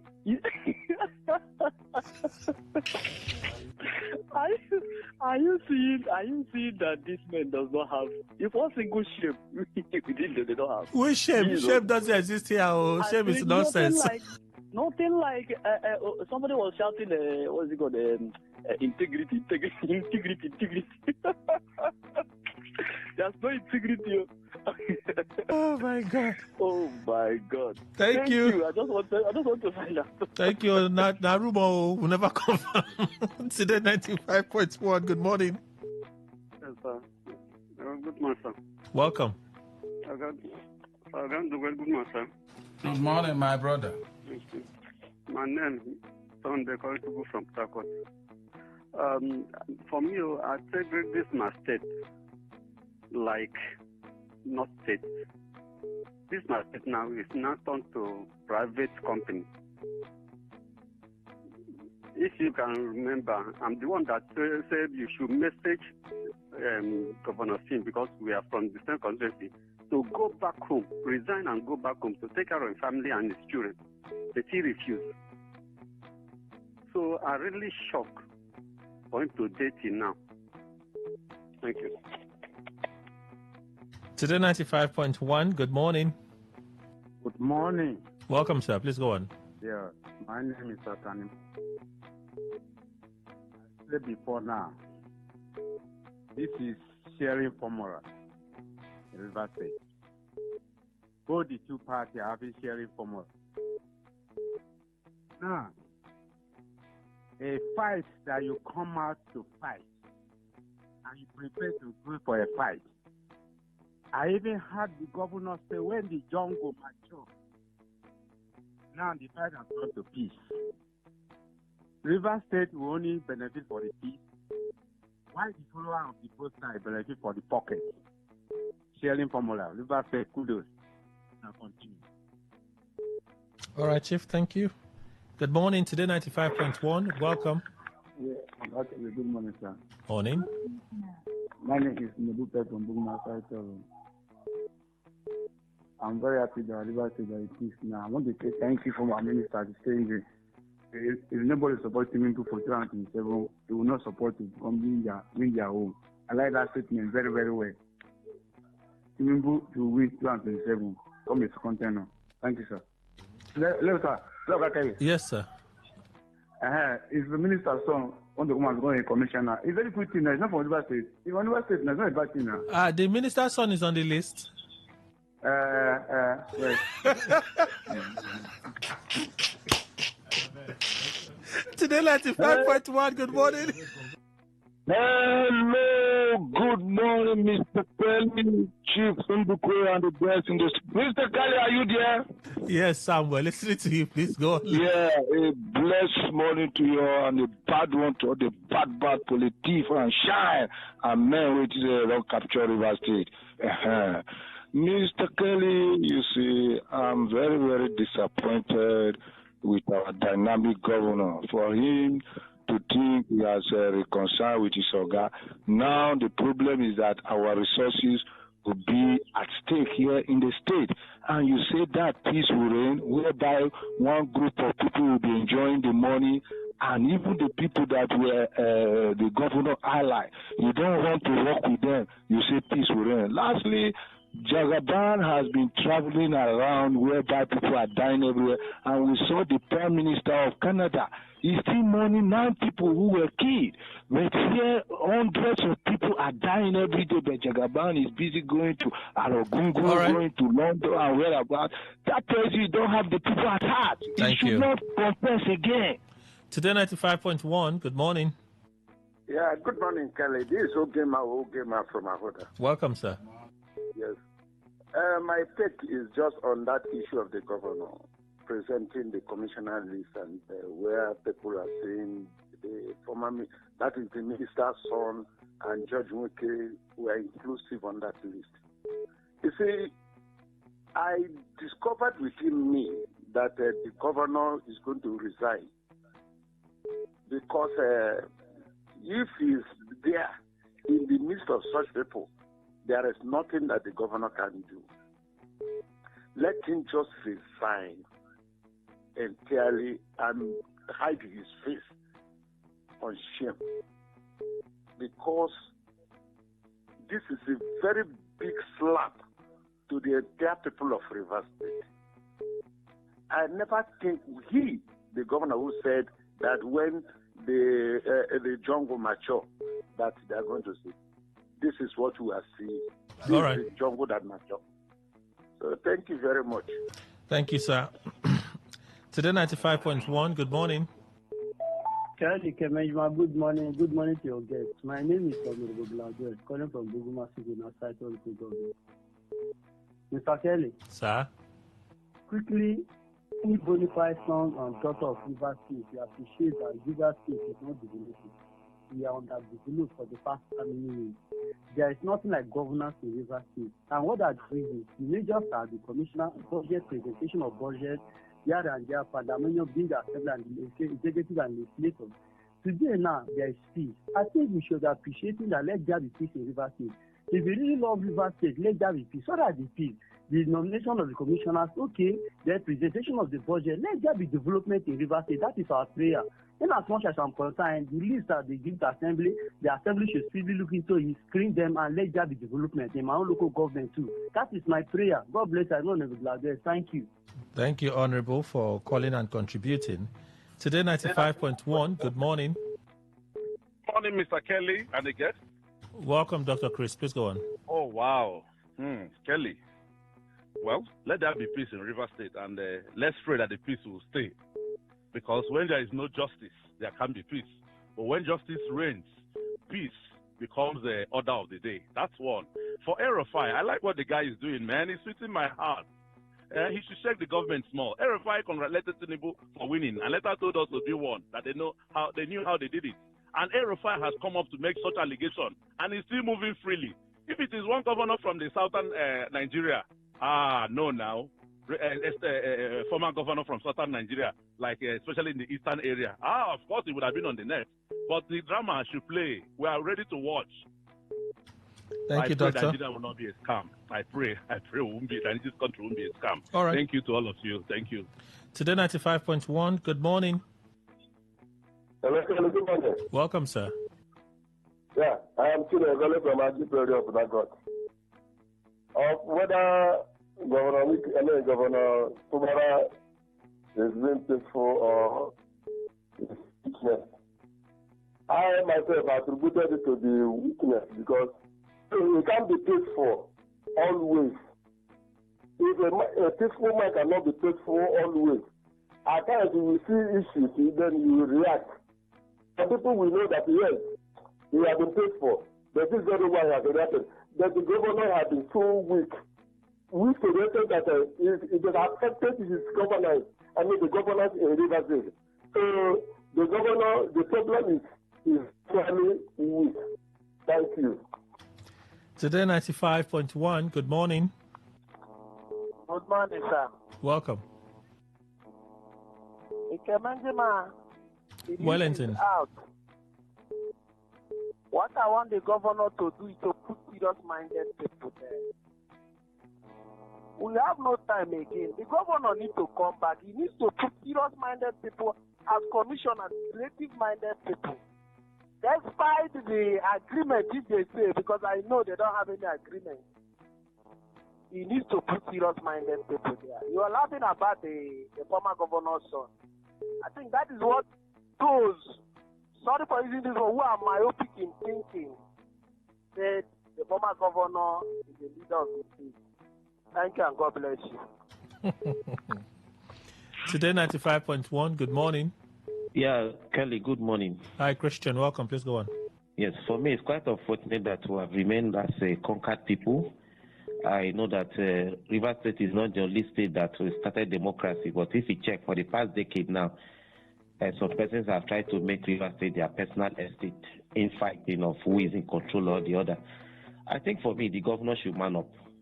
This issue of my Oga, you are voted by Rivers, but except you're telling us that the election was rigged, that Rivers did not contribute to make you governor, that you are not paying allegiance and loyalty to a particular individual. There is nothing wrong for you to think that somebody is your mentor. But as a governor, the way you should speak in public matters a lot. You're occupying the office of the governor of Rivers State. There should be dignity, even in your speaking. In your private way, you can call him Oga as much as you can. But when it comes to the public space, I don't think that this issue of not having commissioner has stopped him in any way. Of course, sometimes they tell us that you can work with permanent secretary. For the past how many years, if he had decided to do anything, he would have done it. Allocations were coming, a lot of things are happening. So please, nobody give excuse for anybody, please. Final call, Today 95.1. Good morning. Hello, good morning. Welcome. Erufai say he will attack the NSA lines. That is good.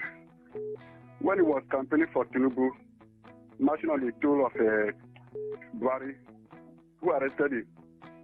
So if they have Agboros in APC, we also have Agboros in ADC. It was the same Agboro mentality that we used to grab off from Jonathan and PDP in 2015. So we also have Agboros in APC. We have the rights of Aregbeshola. The people they have in the PDP, they think they can say anything with impunity. Nobody will arrest them because they have the judiciary and the security agency in their pocket and INEC. We also have the same in ADC. If they want peace, we give them peace. If they want whatever thing they want, we are ready for them. Thank you. Thank you. Okay, US, they are on ground. This US, they will come and conduct election for us. So, US, they are on ground. The first person to arrest is my senior Paka Dokubo. WhatsApp, take a listen. Greetings to you, the presenters. I think that it is about time Nigerians begin to hold people accountable for whatever offenses that they have committed. And Ribadu, Erufai and others should please be able to, tell Nigerians what they know about the insecurities in Nigeria and not always politicizing them. And Nigerians should equally know that if we destroy this country, that we have no other place to go.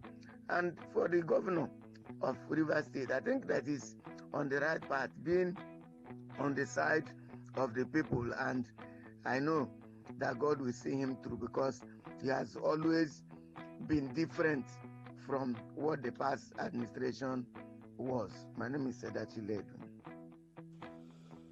Kelly and the guests, good morning. Yes, I want to speak with regards to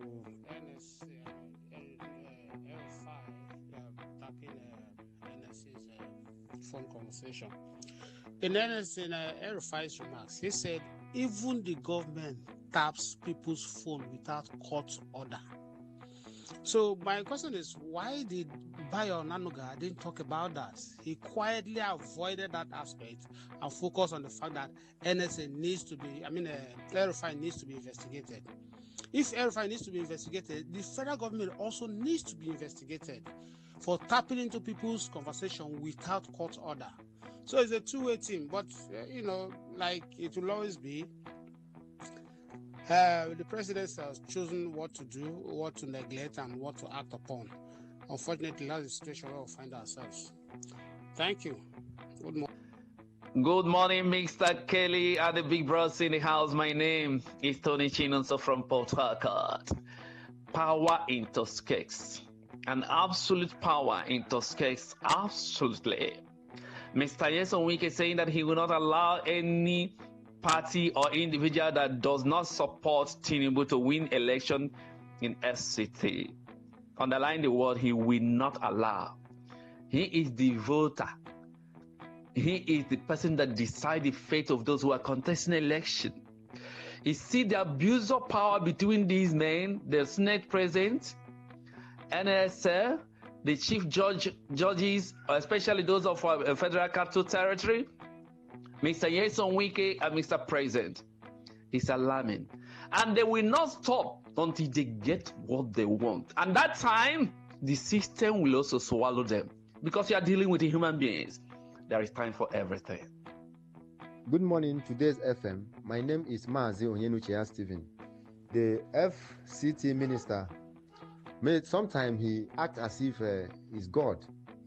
He's talking about people who is going to win in his area of jurisdiction, as if he's the only person who is going to stand and vote against other political party, and anybody that is not from the president can never win. Sometimes our leaders reason as if the followers are nothing, as if we are nothing. Sometimes they call us common citizens. Sometimes they call us the commoners. Are we commoners? Is this animal farm when they have the higher animal and the lower animal? The gap between our leaders and the followers is very, very far. I don't understand. If a leader can lead without a follower, why is our leaders always putting us down to suffer in their tyrant method and pattern of system of government?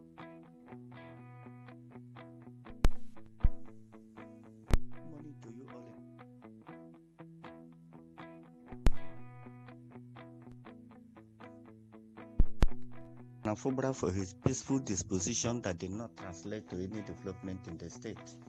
As of the statement of FCT minister that he will ensure those that supported Mr. President win election, he's just telling us what he used to do. He has never won any election than going through all the odd way of winning election. He knows. And that is what is assuring Mr. President. It's not a new thing to us here in the state. Honestly, after critical looking into the administration of Tinubu, for me, it is not different from what is being obtained in the government of IRCG in Iran. Bonnie from Echia. Good morning, Mr. Kelly. My name is Akbos. Concerning the views of Wike, I think it was in Akwa Ibom when he talked about supporting or making sure that those who support the president win, and also said that making sure that those who does not support the president doesn't win.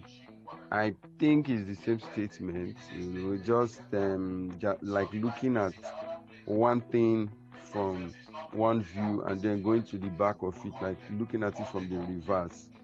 So that's how I feel, because in the same, do you understand, he doesn't need a different effort to make a president win and to make a supporter of the president win and a non-supporter of the president lose. It's with the same effort he's going to use to make a supporter of the president win that is also used to achieve, the other purpose. So for me, it's the same thing, just I'm seeing it on reverse. Thank you very much.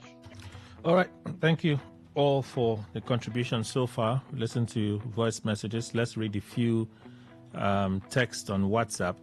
Good morning, Mr. Kelly and the guests in the studio. Onwuka Emeka from Eche. It seems the more Governor Siminalayi Fubara reneges on these agreements, the more stringent it becomes. It would seem so. I didn't know that the North has rivers.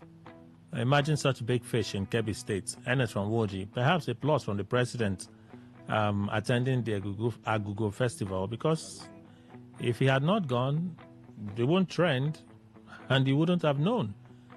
I'm a fan of Malam El Rufai, but he has exposed himself to the government to come after him. Some words are not supposed to be said publicly. Aboyo Kinsley from Rumokuta, that is your contribution. All right, let's leave WhatsApp. Let's go to traditional SMS.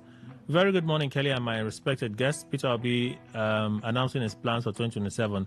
I want to ask Mr. Obi this morning, in his plans, hope he also included the area of finances.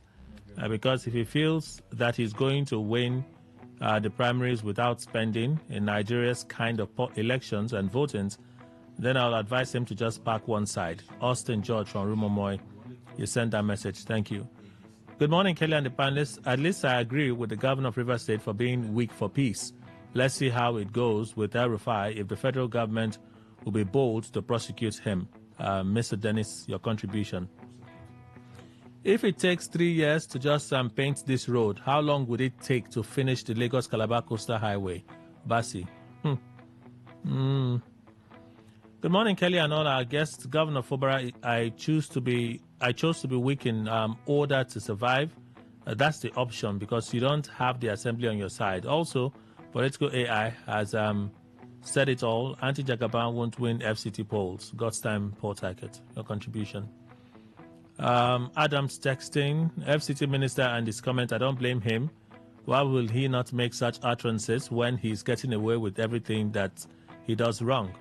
Look at the ring road from 4 lane to dividing 1 lane into 2 with low flyover.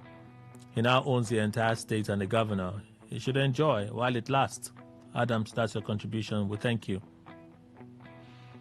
As Amechi's political symphony lowers to miscalculating 25% in the tax law just for propaganda, we still know that 25% of the stipulated threshold in a 100 million naira deal is actually 12.5 million and not 25 million naira as propagated in his argumental melancholy and anathemic sophistry. General Post, Governor Fubara should be commended not for being weak or powerless, but for seeming helpless to fight. Special Douglas from GRA. Thank you. Thank God Ability Achubu read a message from you already. Comrade Martinez, good morning, Kelly and the House. Governor Fubara's speech on peace is becoming boring. Sim and Wike are using good people of River State to play game to their own advantage by enriching themselves and putting the people in abject poverty. Retirees from 2012 till date, queuing for gratuity. Internal roads bad. Most primary and secondary schools lack sitting chair. It goes on and on. Good morning, Kelly and the panelists. On Fubara's disposition on choosing peace over violence, the reason he didn't fight, let me say that he intended to fight but was helpless. And of recent, we no longer hear Fubara must not agree. One man is not given birth to in one village. Matthew from Transamadi. Okay. FCT minister sees himself as a god in Nigeria, even more powerful than the president. Tinubu, be careful, oh. Eric, your contribution there. Was there any fight between Wike and the governor? No, there was never a fight. What happened was a written script to deceive Rivers people. Rivers sons and daughters should wise up. Elder Ben, you sent that. This one says, what if El Rufai has evidence? Remember, Amishi told the whole world that Obi won Rivers State. Has it been contradicted? Perhaps they feel he may have evidence. Perhaps they feel he may have evidence. Okay. Mr. Webb, you need to check. I think your phone has auto edit. So you need to check your phone. I had to just manage to read your message. The dead body you mentioned last week is still at that triangle before oil mill. Decompose. Oh, Brown. Oh, Guna Valley. Wow. Let's go to X. Let's punch a few from X and then we would go to Facebook, read some of your contributions, and we close. Okay? All right. On Real Talk, I see some of your contributions. Pastor Godwin, it's not about him fighting like a Nigerian governor. It's about if the circumstances he finds himself would allow him to fight. He's been fighting, but in vain, because circumstances is unfavorable. So for now, for me, his decision to embrace peace is because he knows the odds are against him. Opaka Dokubo, he deserves zero commendation. Why begin a fight and in the end dump all those who stood by you? Governor would have been able to win his re-election clearly from any party, considering the support and the love people have for him. But he chose slavery over freedom. I pity his supporters. Don Rex, that's a thoughtless statement. Who was he weak about? The person who discovered him. So he would have stayed in that ungratefulness lane. Absolutely. Judas Iscariot. So this one says it's Iscariotic. Absolutely Iscariotic. Did he want to be a Frankenstein monster He didn't choose weakness. He's no great shakes. He's no great shakes. Okay. I tried with your rhyme, but even me, there's a point where I get to, and God had me. So I don't come on hand there. Let there be peace. All right, let's go to Facebook. Let's punch a few from Facebook now. Okay. Harry Opara says, I prefer peace via strength, not weakness. So you don't believe the governor deserve commendation. Stoic Atasi Abraham. No mind that more. Him no weak anything. Now him strategy be that to carry floor the self-proclaimed lion of Rumokrusi. F. Young Inam, this man should stay silent. Why start the war when he knew he would not fight till the end? That's why Chris Ngige remains the best when it comes to fighting godfathers. He never gave up in his war against godfatherism. Ovuchi, when we say the governor didn't fight, it's wrong. The governor fought very well, had his own assembly, refused to pay the others for 16 months without allocation for some LGAs, brought in LGA and councillors, LGA chairmen and councillors in all 23 local government areas, appointed his people to various offices, brought up his support group, not until the Supreme Court judgment that made him seek for peace. How else do you want to fight? Chizindu, Richard. River State just wasted 4 years of political development. No clear-cut strategy, just cut-and-nail governance, push and stop projects, chaotic human capital development. Nothing to write home about. I'd rather vote for a man who will put his life on the line to protect the mandate I gave him than surrender on the quest of a second term. Emmanuel Emeka Okore, what fight exactly? We know nothing about anything that is causing fight or if he is fighting anybody. Please, he should tell us the person he didn't fight and the cause of the proposed fight. All I'm saying is an indecisive governor who enters a personal agreement to the detriment of the citizens. Amen Arasowan.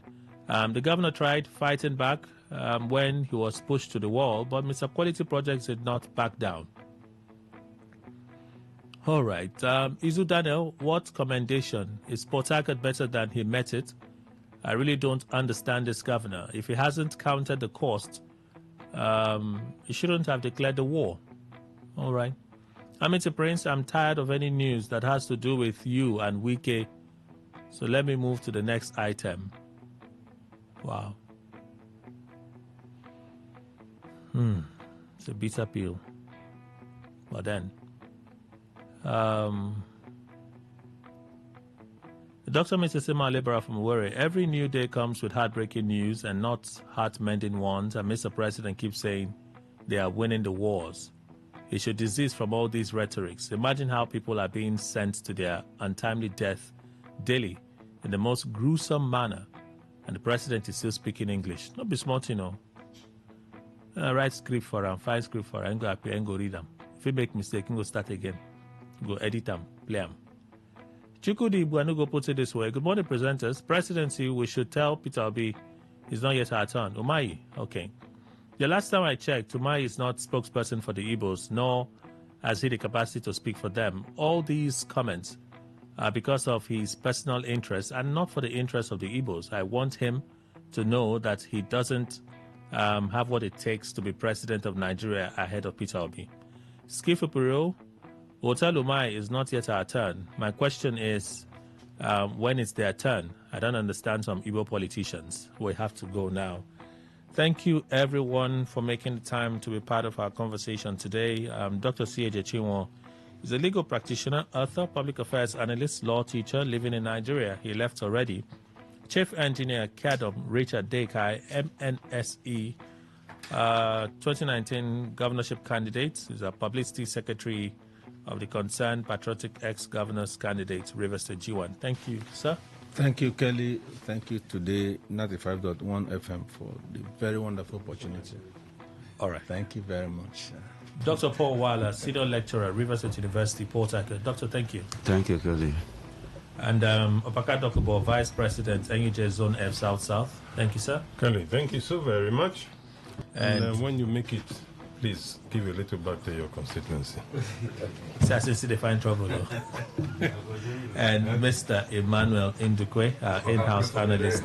Thank you, sir. Thank you very much, Kelly. Thank you, Nigerians. That's our show, everyone. Good morning. For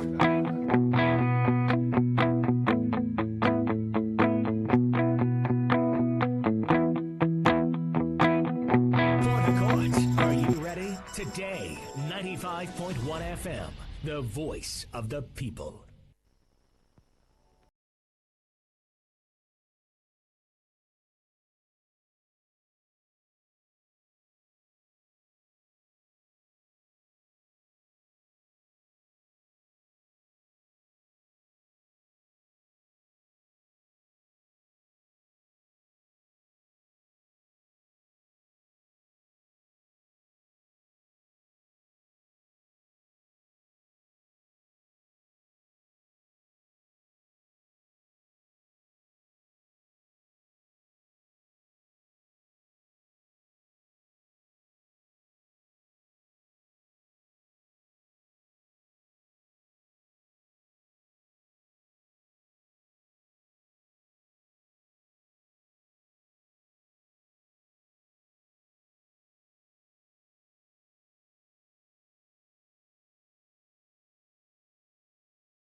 Heartbeat of entertainment, from the hottest celebrity gist to trending music, movie buzz, viral moments, and behind-the-scenes drama. This is where the fun never stops.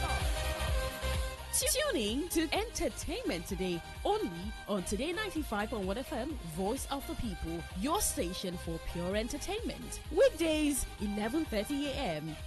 Entertainment Today, where your favorite stars and stories come alive.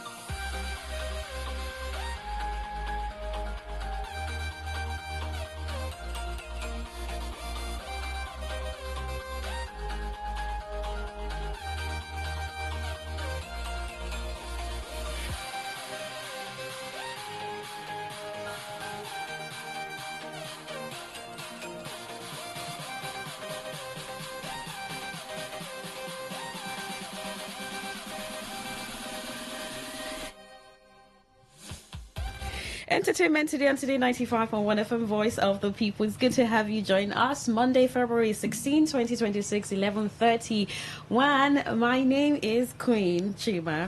Now I'm Anastasia Benjamin. I'm Miracle Emmanuel. Welcome from the Valentine's weekend. Thank you. So that was so receiving. Oh, thank you. Yeah. It depends if you got a gift. I didn't get any gifts. It was a good one. Oh, good God. I had a great time. Wow. Wow. So you had like bouquet, you had like No, I thought Federal Central Bank has banned the not money bouquet. No, not money bouquet, like I didn't get any bouquet. So what did you get? What do I need flowers for? Well, I thought you said you had Valentine's. Yes, no, but So not what did you bouquet. do? So what was it then? You don't meet me later. I'll talk to you. You don't about like it. flowers? No, you're not a flower kind of girl. Are you a flower kind of girl? I'm not. No, I am. Like I love love. Like I like flower. What will you do with it after that? The scent. This someone said a lot of Nigerian girls are not flower kind of girls. They pretend. No, they don't. We actually like flowers. Most I of think them that pretend. a lot, but a lot of them, not all. Yeah. I think flowers are tender, cute, even if you don't really like it, but maybe that's all right. But welcome from the Valentine's weekend. We hope that you had a great time celebrating. So much was happening on social media. I mean, the balls, proposals. Okay, there were proposals. Yes, so the person that put the fiance on a billboard. Oh, okay, was that one? The white money. Yeah, white money proposed. Yes. True. I intentionally, let me just be sincere with all of you. I intentionally was off social media on Valentine's Day. Oh, really? Yes. The pressure was affecting you. No, I don't want to see I was love. just there for the fun. I did not want to see anything love. I just didn't want to. I also had a busy. It was Saturday, right? Yeah. I was in the salon. I mean, for hours too. I was just doing something else, watching interviews. I didn't want to go to social media. I think I went to social media Saturday evening. I just peeped and left immediately. Then I go back there on Sunday. I mean, I don't really feel like Valentine pressure is that much compared to Christmas. I feel like Christmas is when the pressure is so high. Valentine, it was just like people were in love, and people were not in love. Just bought gifts for themselves and pretended like they got it from their parents. That's true. I support you. Let's stay there a little.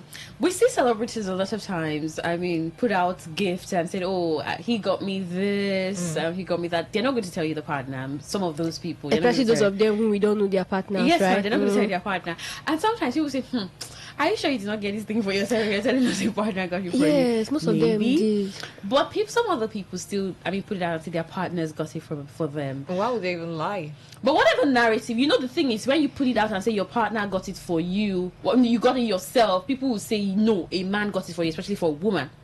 And then when you put it out and say you got it, your partner got it for you, they say, no, there's no partner. I mean, there's no side of the angle or the coin that Just you take that is safe. But we did see some couples, have a great time. The billboard thing, the guy put his girlfriend on the billboard. We saw Rita Dominic's husband get her arranged. Right. That was nice. We saw Davido gift his wife some luxury items. Then we saw Nancy Sime gift herself a car. Yes, she got a car for herself. Nice. Right, so it was just. And then there was a bad side. What's the bad side? Teddy took a picture alone, a solo picture. I saw that picture. I was Teddy took a solo picture. Are you sure these people are not driving a narrative that they want us to keep talking about? I actually thought that when I saw it, because it's actually hurting and nobody's taking it serious. Because if we continuously talk about them, we're driving traffic to their pages, to their names, negative traffic. Whatever you to their brand too. Don't they think it will affect their brand? Don't joke with popularity in this age and time. Then we also saw Vicky James put out a baby registry saying people should buy gifts for her. I'm just tired of that woman. Like no, but baby registry is not something awkward now. It's something that has always been there. Who has been doing it? She's the first person that I've seen that's doing it. It has always been there. And she said Chef T told her about it. So Chef T did that. So she's asking Nigerians to gift her child. That's what people have an issue with her. Her friends. She said Nigerians and her friends. Oh, she said Nigerians. Yeah. It's so a bad thing to give. So, of course, if you want to go and visit a woman who just had her baby, you would go with some gifts. Yeah. But making it like mandatory. No, it's not mandatory. It's not mandatory. No, it's optional. It's not mandatory. All right, welcome to Entertainment Studio Today 95.1 FM. Let's see what the news is saying. We'll begin from the foreign scene. Chinese technology giant ByteDance has pledged to curb a controversial artificial intelligence AI video making tool following threats of legal action from Disney and complaints from other entertainment giants. In the last few days, videos made using the latest version of the app, Seedance, have proliferated online. Many have been lauded for their realism, but the trend has also sparked alarm from several Hollywood studios that have accused the AI platform's makers of copyright infringement. On Friday, Disney sent a cease and desist letter to ByteDance accusing it of supplying descendants with a pirated library of the studio's copyrighted characters, including those from Marvel and Star Wars. Disney's lawyers accused ByteDance of committing a virtual smash and grab of their intellectual property, including superheroes from Marvel, Star Wars, and various cartoons. On Monday, ByteDance told the BBC that the company respects intellectual property rights, and we have heard the concerns regarding Sendence 2.0. We're taking steps to strengthen current safeguards as we work to prevent the unauthorized use of intellectual property and likeness by users. ByteDance did not respond to questions asking for details on the safeguards it plans to implement. Like other generative AI tools, Sendence can create videos based on short text prompts. Many of Sedance's clips are based on real actors and shows, and some have gone viral since the launch of its latest 2.0 version on the 12th of February. The BBC has found clips online said to have been generated by Sendence showing Star Wars characters Anakin Skywalker and Rey battling with their lightsabers and Spider-Man fighting Captain America on the streets of New York. The company has not disclosed what data it uses to train Sendence. ByteDance had previously said the product had already paused the ability for users to upload images of real people. The company also said it respects intellectual property rights, copyright protections, and takes any potential infringement seriously. Disney's legal threat follows criticism from other organizations in Hollywood over the Sendence platform. The Motion Picture Association, which represents major U.S. studios like Warner Bros., Discovery, Paramount, and Netflix, has demanded that the two immediately cease its infringing activity. Actors Union SAG-AFTRA has also accused Sendence of blatant infringement. Meanwhile, the Japanese government has launched an investigation into the Chinese firm over potential copyright violations after AI-generated videos of popular Japanese anime characters showed up online. Other AI image generation tools have likewise been hit by legal action. Last year, Disney and NBC Universal sued AI image generator Midjourney, accusing the platform of generating endless unauthorized copies of the studio's copyrighted works. The case is ongoing. Disney has also asked Google to restrict the generation of its characters on Google's AI platforms. Well, in Nigeria, where veteran TV personality Kristen NM has revealed that burnout forced her to step away from television at the height of her career, ending a hiatus that lasted 8 years. Before stepping away from television, NM built a strong following through the Kristen NM Show, which aired on PRTV, before later expanding Africa Magic Urban on DSTV and GoTV. Recall she interviewed notable Nigerian entertainers including Olamide, Fowles, Yemi Alade, Simi, Lolo, Derele Edu, and JJ Skills on her show, earning recognition for her controversial interview style. Speaking on her decision to leave in a statement obtained by Punch, Edem said the break became inevitable after years of intense work. I took a break because I was tired mentally, emotionally, physically, psychologically, everything. I was even financially tired. A lot had happened in my life and I had been working non-stop for almost 10 years. My body just shut down. I couldn't think, she said. According to her, what began as a temporary pause gradually stretched into years. 1 week of creative block became 2 weeks, then a month, then 2 months. I decided to take 6 months off and life just kept happening. What was supposed to be a 6 month ended up becoming an 8-year break. Reflecting on the period away from the spotlight, NM described the break as personally transformative, citing major life changes including motherhood and relocation to the United States. Now returning to media, she has launched a new project exclusively on YouTube. Her growth happens when we start talking. I think that the change that the industry brings, especially for women, is enormous. Because I remember Dakore Ebusun talking about stepping away from the industry just to have her children and taking care of them, then returning. And trust me, the Dakore Ebusun of then and now, yeah, she's a fantastic actress, but it just feels like the industry is moving faster. Like the industry isn't waiting for you. Yeah, right. And we get to see people who come back and still maintain that energy. I mean, we get to see less of them, like less of people who go and come back and still maintain that energy on screens or whatever it is. You have to follow the one that you, like what you really want. If you want to keep being in the industry and not wanting to have kids and stuff like that, just choose the one that works for you. And the absence could have created that gap too. Yes, the gap. Yeah. Well, people talk about this, especially for women, right? There's family to protect, their kids to raise. The change that family brings to a woman is specifically. I mean, I think it's much more different than for a man. I mean, children, you have to stay there for them, and so you have these entertainers. Some of them, I know that they may intentionally just want to enjoy single days and explore it before marriage just comes and changes the narrative. The likes of Etomi Wellington, Adesua. You don't just see her in any movie, any movie. I think the same thing is still affecting her right now. If she's not been in movies for so I think by the time she comes back now, and it also depends on the producers. They act according to what they want. You mentioned it. If they don't want her or her role, and they also do editions for all of these films, if she doesn't pass or fit into what they want. But you also know the stereotype thing with Nollywood. I mean, Adesua is always the pretty girl who every guy is chasing in the movie, right? It changed with Kemi Adetiba. I know Kemi came and changed that, but how many filmmakers have been able to maintain her role in movies that way? But I mean, as a married woman, I don't know how you want to keep presenting yourself that way. The pretty girl that guys are chasing.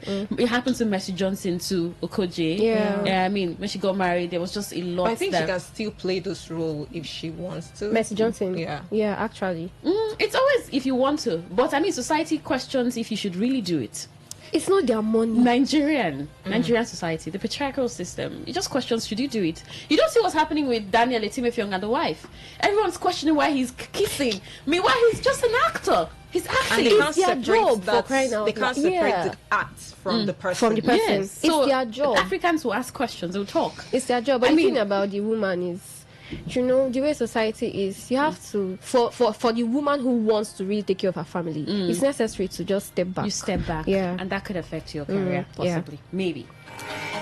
Alright, veteran Nollywood actor Bob Manuel Udoku has revealed that his student faced challenges growing up because of his celebrity status. Now, recounting how his daughter was bullied in school simply for being his child. While speaking in an interview with media personality Chude Jideonwo, which was shared on Instagram on Saturday, the 58-year-old actor said the incident occurred while his daughter was a junior secondary school 1 student at Queen's College. According to him, senior students repeatedly singled her out for punishment because of his fame, a situation he described as painful at the time, though his daughter now laughs about it. I remember my daughter was in Queen's College. Some senior students were just punishing her for just being my daughter.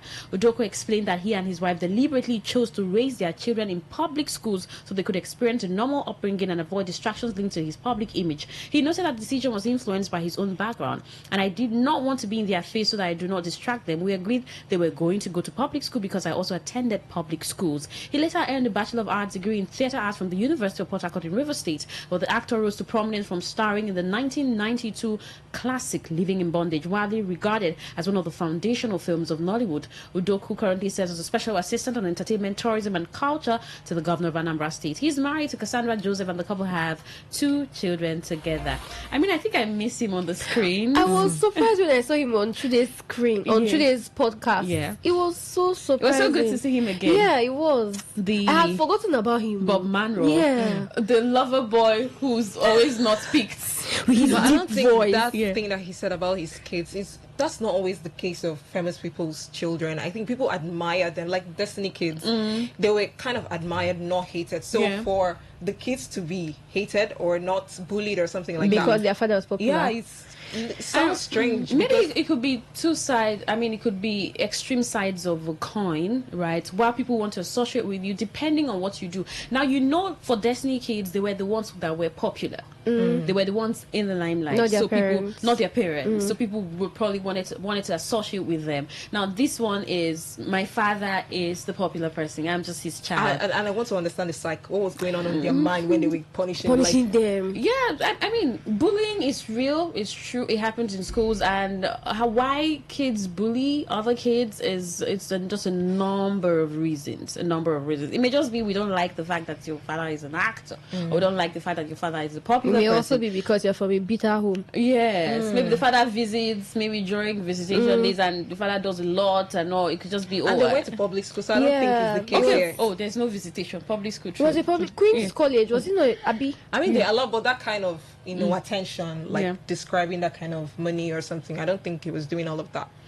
Well, sad, but I'm glad he said that his daughter laughs about it now. No. He's not in faces like that now. I think he's more into politics. I don't know if he intends this one that he just had an interview, because sometimes you see they have an interview and the next thing they're starring in one blockbuster, one movie, one of some of these promotionals. We're moving on. Afrobeat singer David Adeleke has announced his decision to discontinue the ongoing custody case involving his daughter Imade, while voicing strong displeasure over what transpired during court proceedings. In a post shared on X, the artist clarified that he never sought sole custody of his daughter, contrary to widespread speculation. But according to him, his request was strictly for joint custody. I never asked for full custody. I asked for joint custody. Nobody lost but Imade. So I don't know why some people are celebrating. There's nothing to celebrate. Davido further disclosed that he opted to withdraw from the case after what he described as an unacceptable turn during courtroom exchanges. He alleged that references were made to his late son, which he described as deeply distressing. I have decided to drop the case because until she brought out her last card, my deceased son, that's a no-no, lowest blow, he stated. He added that his actions were driven by love and responsibility towards his daughter, stressing that his efforts would not go unnoticed in the future. The singer also took to his Instagram story to criticize the opposing legal team, alleging unprofessional conduct during the proceedings. These reactions followed earlier posts by Lagos-based legal practitioner Maruf Muhammad, who had drawn public attention to what he described as tense moments at the Lagos State High Court, Yaba. Davido in High Court, Yaba now. Come and see drama. When queried by another user about the matter before the court, it was clarified that the session related to the custody of Davido's daughter, Imade. Imade was recently spotted spending quality time with her father following her triumph at the talents competition, a moment that delighted fans and reinforced the shared commitment of both parents to her well-being. The long-standing custody clash between Davido and his daughter's mother remained under the spotlight as fans and well-wishers suggested peaceful co-parenting. You see, love and hate, I mean, those two, the way things can just turn around, and you're just asking. I thought these guys were really loving each other. It's sad because and there's a child in the middle. Yeah, that's what I was about to say. Just like he said, she's the one who has been entangled in all of this thing. The girl. Yeah, it's so sad. And it may be a little difficult for people to understand the importance of co-parenting. I mean, in cases where, okay, you're no longer together, how can you give this child some sort of sound raising availability? Just know that, okay, I think we're Sophia there. can handle it. For her to fight for full custody, I'm just thinking maybe she can handle it. Woman King? situation? She has been handling it, but I don't think there's a bad thing. I mean, there's nothing wrong with every girl co-parenting. needs her And the people were father. also saying something that the reason why she was fighting for full custody because videos of Davido and Imade was circulating where he was taking her to, seeing his friends smoking, and she wasn't comfortable with those kind of stuff. So That's a point. I mean, that's some point, because I mean, some people will tell you at the early stages of the child, you leave the child with the mother, and I mean, co-parents and do visitations and all of that, spend time with them, but you still need to protect the morality of the child, especially since she's a girl child. Yeah, girl. So, but then we haven't even talked about Regina Daniels and her husband. We don't know what conclusion they are going to come to, because I mean, both parents deserve to be in the lives of the their children, even right? if the both of you are not in your love affair, in your whole love affair, but your children just deserve that protection and I mean, father mother love. Well, popular Nigerian singer Joeboy has said that Afrobeats is currently ongoing through renaissance, emphasizing that the genre is being purged of adulterated music. Speaking midway into his performance at the sold-out Valentine's Day show in Lagos, the Faji crooner explained that Afrobeats was returning to real music. He added, "Whack music no longer has a place in this genre. Afrobeats right now is going through a purge. We're getting back to the times where real music is going to stay. No more gimmicking and all of that." I can feel it already, and I'm happy that we're getting back to those zones where the music speaks. I thank God for that, he expressed. But Daily Post records that at the beginning of the 2020s decade, the Nigerian music industry saw a heavy fusion of Afrobeats with other genres, especially South Africa's Amapiano, American hip-hop, and R&B. This led to critics calling for a return to original Afrobeats, claiming that the fusion of foreign genres, often intended to cater for a global audience, has diluted Afrobeats. The situation started changing in 2024 when some Nigerian artists began making real Afrobeats again and stopped infusing too much of Amapiano in their sounds. Well, many Nigerian music buffs have hailed this as a move in the right direction, even though they admitted that it would take some time for Afrobeats to fully recover its original rhythm. Now, what do you think about this that Joeboy has said? I mean, the Afrobeats and Afrobeats conversation is one that I remember Tyler saying that, please, there's Afrobeats and there's also Amapiano. Afrobeats is not just an African genre. And I think that's what Joeboy was talking about, purging it, removing it. And I didn't even like the fact that they were merging, like they were coming together. Afrobeat had a sound, right? I mean, has a sound. And then Amapiano also has different. So why are they trying to, I like the fact that if that's what he meant about purging the sound, yes. But in terms of what Afrobeat is, there's been no... Because the same, let's for awards like the Grammys, anything happening in Africa is Afrobeat. Anything happening in Africa is Afrobeat. You're Afrobeats. You are Africans. I mean, Nigerians are Africans. They're African. What are your thoughts about this purging that Joeboy is talking about? Do you think that we're seeing like a switch, like a move to original Afrobeats? But because a lot of people just think when you talk about music, it's the diversity in sound, in lyrics, and everything, even the fusing of everything. So say like the yama yama in an edikaikon soup. If it comes out good and it's tasty, for some people beats, we're good.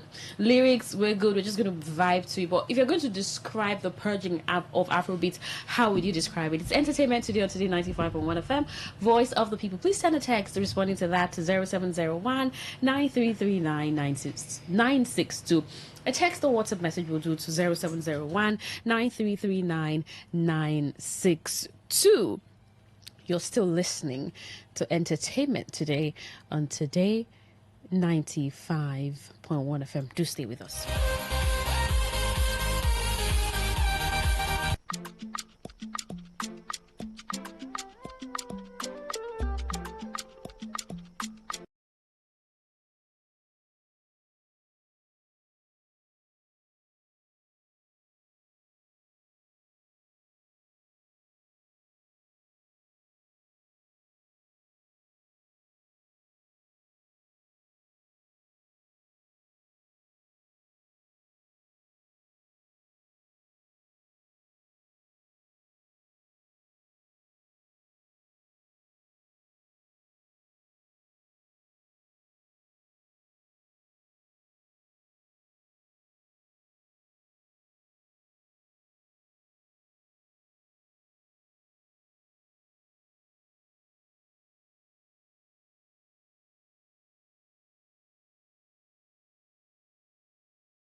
purging going on in that scene. Now, away from that, Leo da Silva says, a man's first flowers are at his funeral. Do your best. Don't try to prove anything to anyone.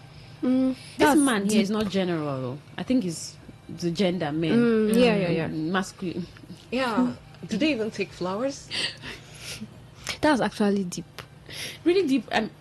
I mean, I think that sometimes when people put out messages like this, you need to check up on them. Right, because it could be a sign of depression. Of hurt.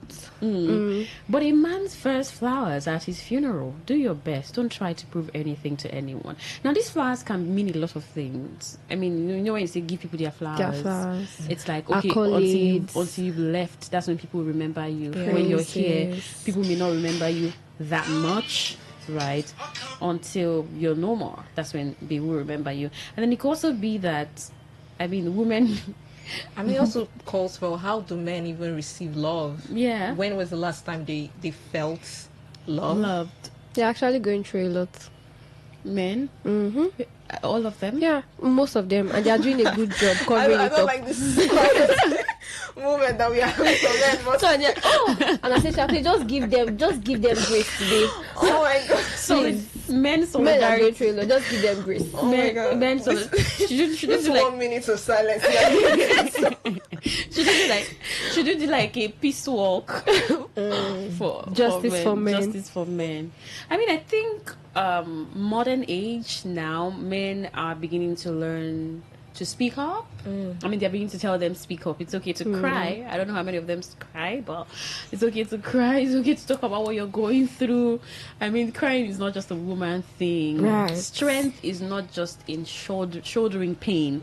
It's also in vulnerability. So, I mean, here on the entertainment show, we're telling you that if you're a man out there and you're going through just a lot, I mean, there just maybe or should be that one person that you can talk to. You can talk to, right? Yeah, that you can talk to. I don't like that we are ending entertainment today on this note. I don't even like it. It's so sorry. Please cut them some slack. They are doing enough. I mean, they treated you well on Valentine's Day, so that's not the reason. I mean, or he treated you well. Oh my God! Oh please, it's not coming from that place. All right. Thank you so much for tuning in to Entertainment Today on Today95.1 FM. Voice of the People. It's been a fantastic time spent with you. This week, we're going to come with more stories as we see them unveil. The stories, the gist, the gossip, the news. We're going to bring that all here on Today95.1 FM. The world news is coming up shortly at 12. I am Queen Chima. And I am Anastasia Benjamin. I'm Miracle Emmanuel.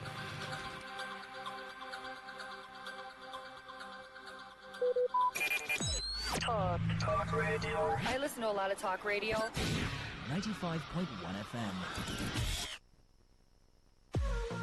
What's a successful business without sales? And what is sales without an audience? Well, do you know that you can reach 8 million listeners across 6 states in 2 geopolitical zones all at once? How? With Today 95.1 FM, you can get millions of people to know about your business. And what does that mean to you? More sales. Call 081 389 2850 now for more information.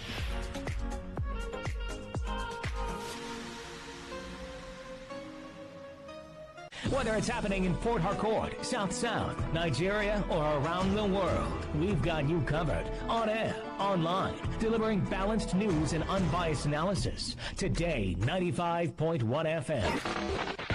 This is Today, 95.1 FM, Port Harcourt. News.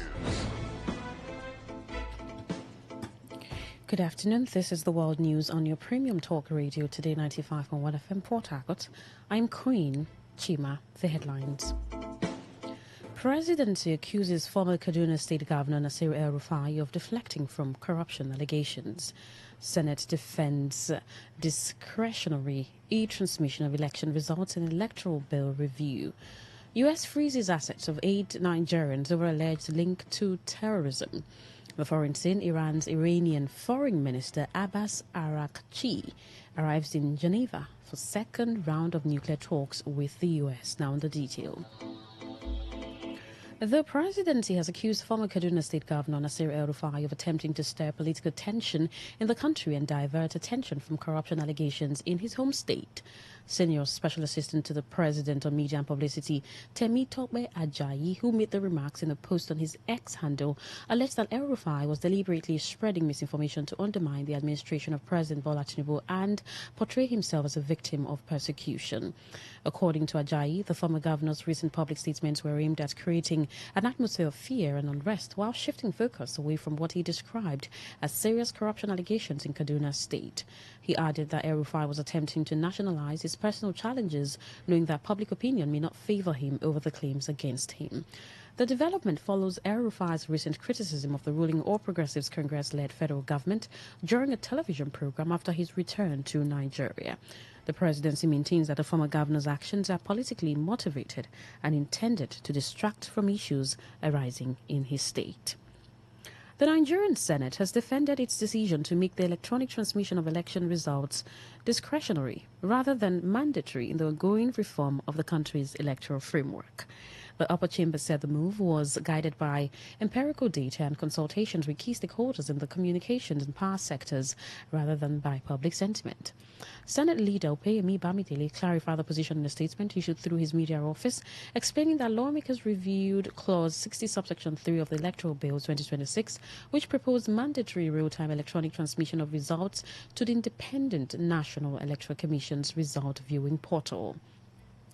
While acknowledging that such provision could strengthen public trust in democratic institutions, he said prevailing infrastructural realities made full implementation impracticable at this stage. Citing data from the Nigerian Communications Commission and the Speed Test Global Index, Bamidele noted that Nigeria's broadband coverage stood at about 70% in 2025, with internet penetration at 44.53%.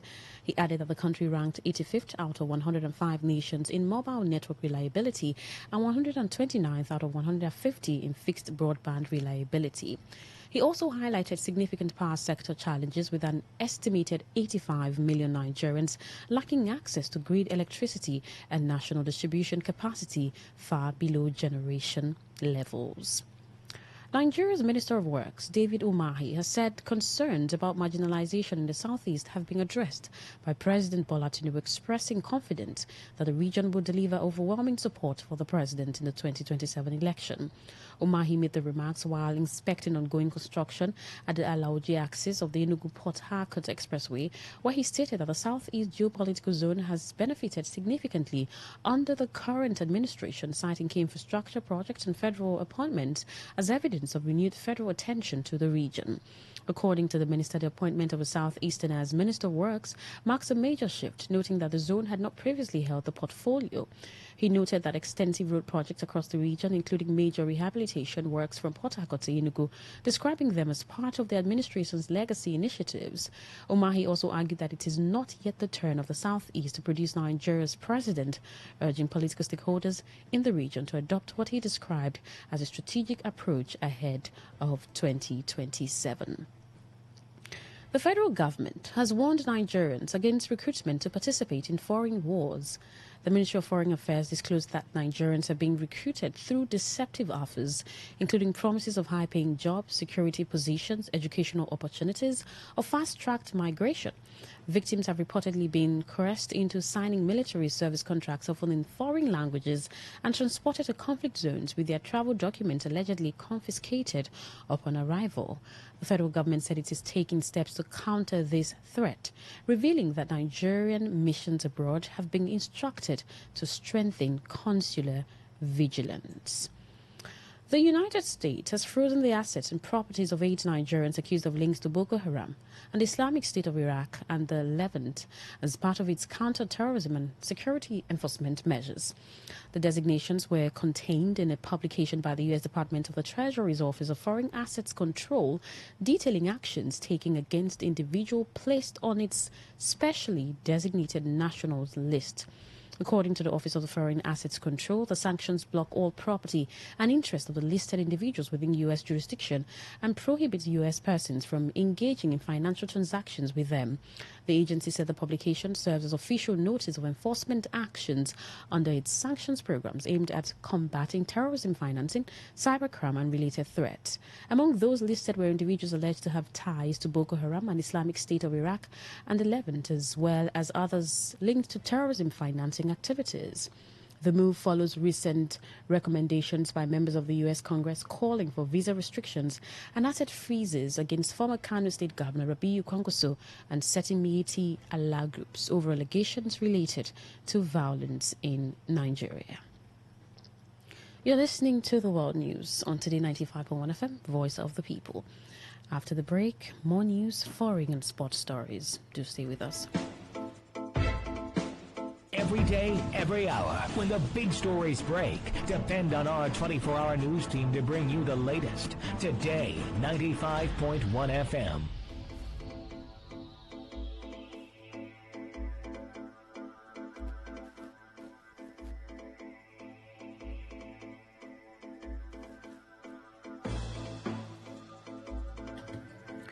Well, thank you so much for staying with us. Now the rest of our stories.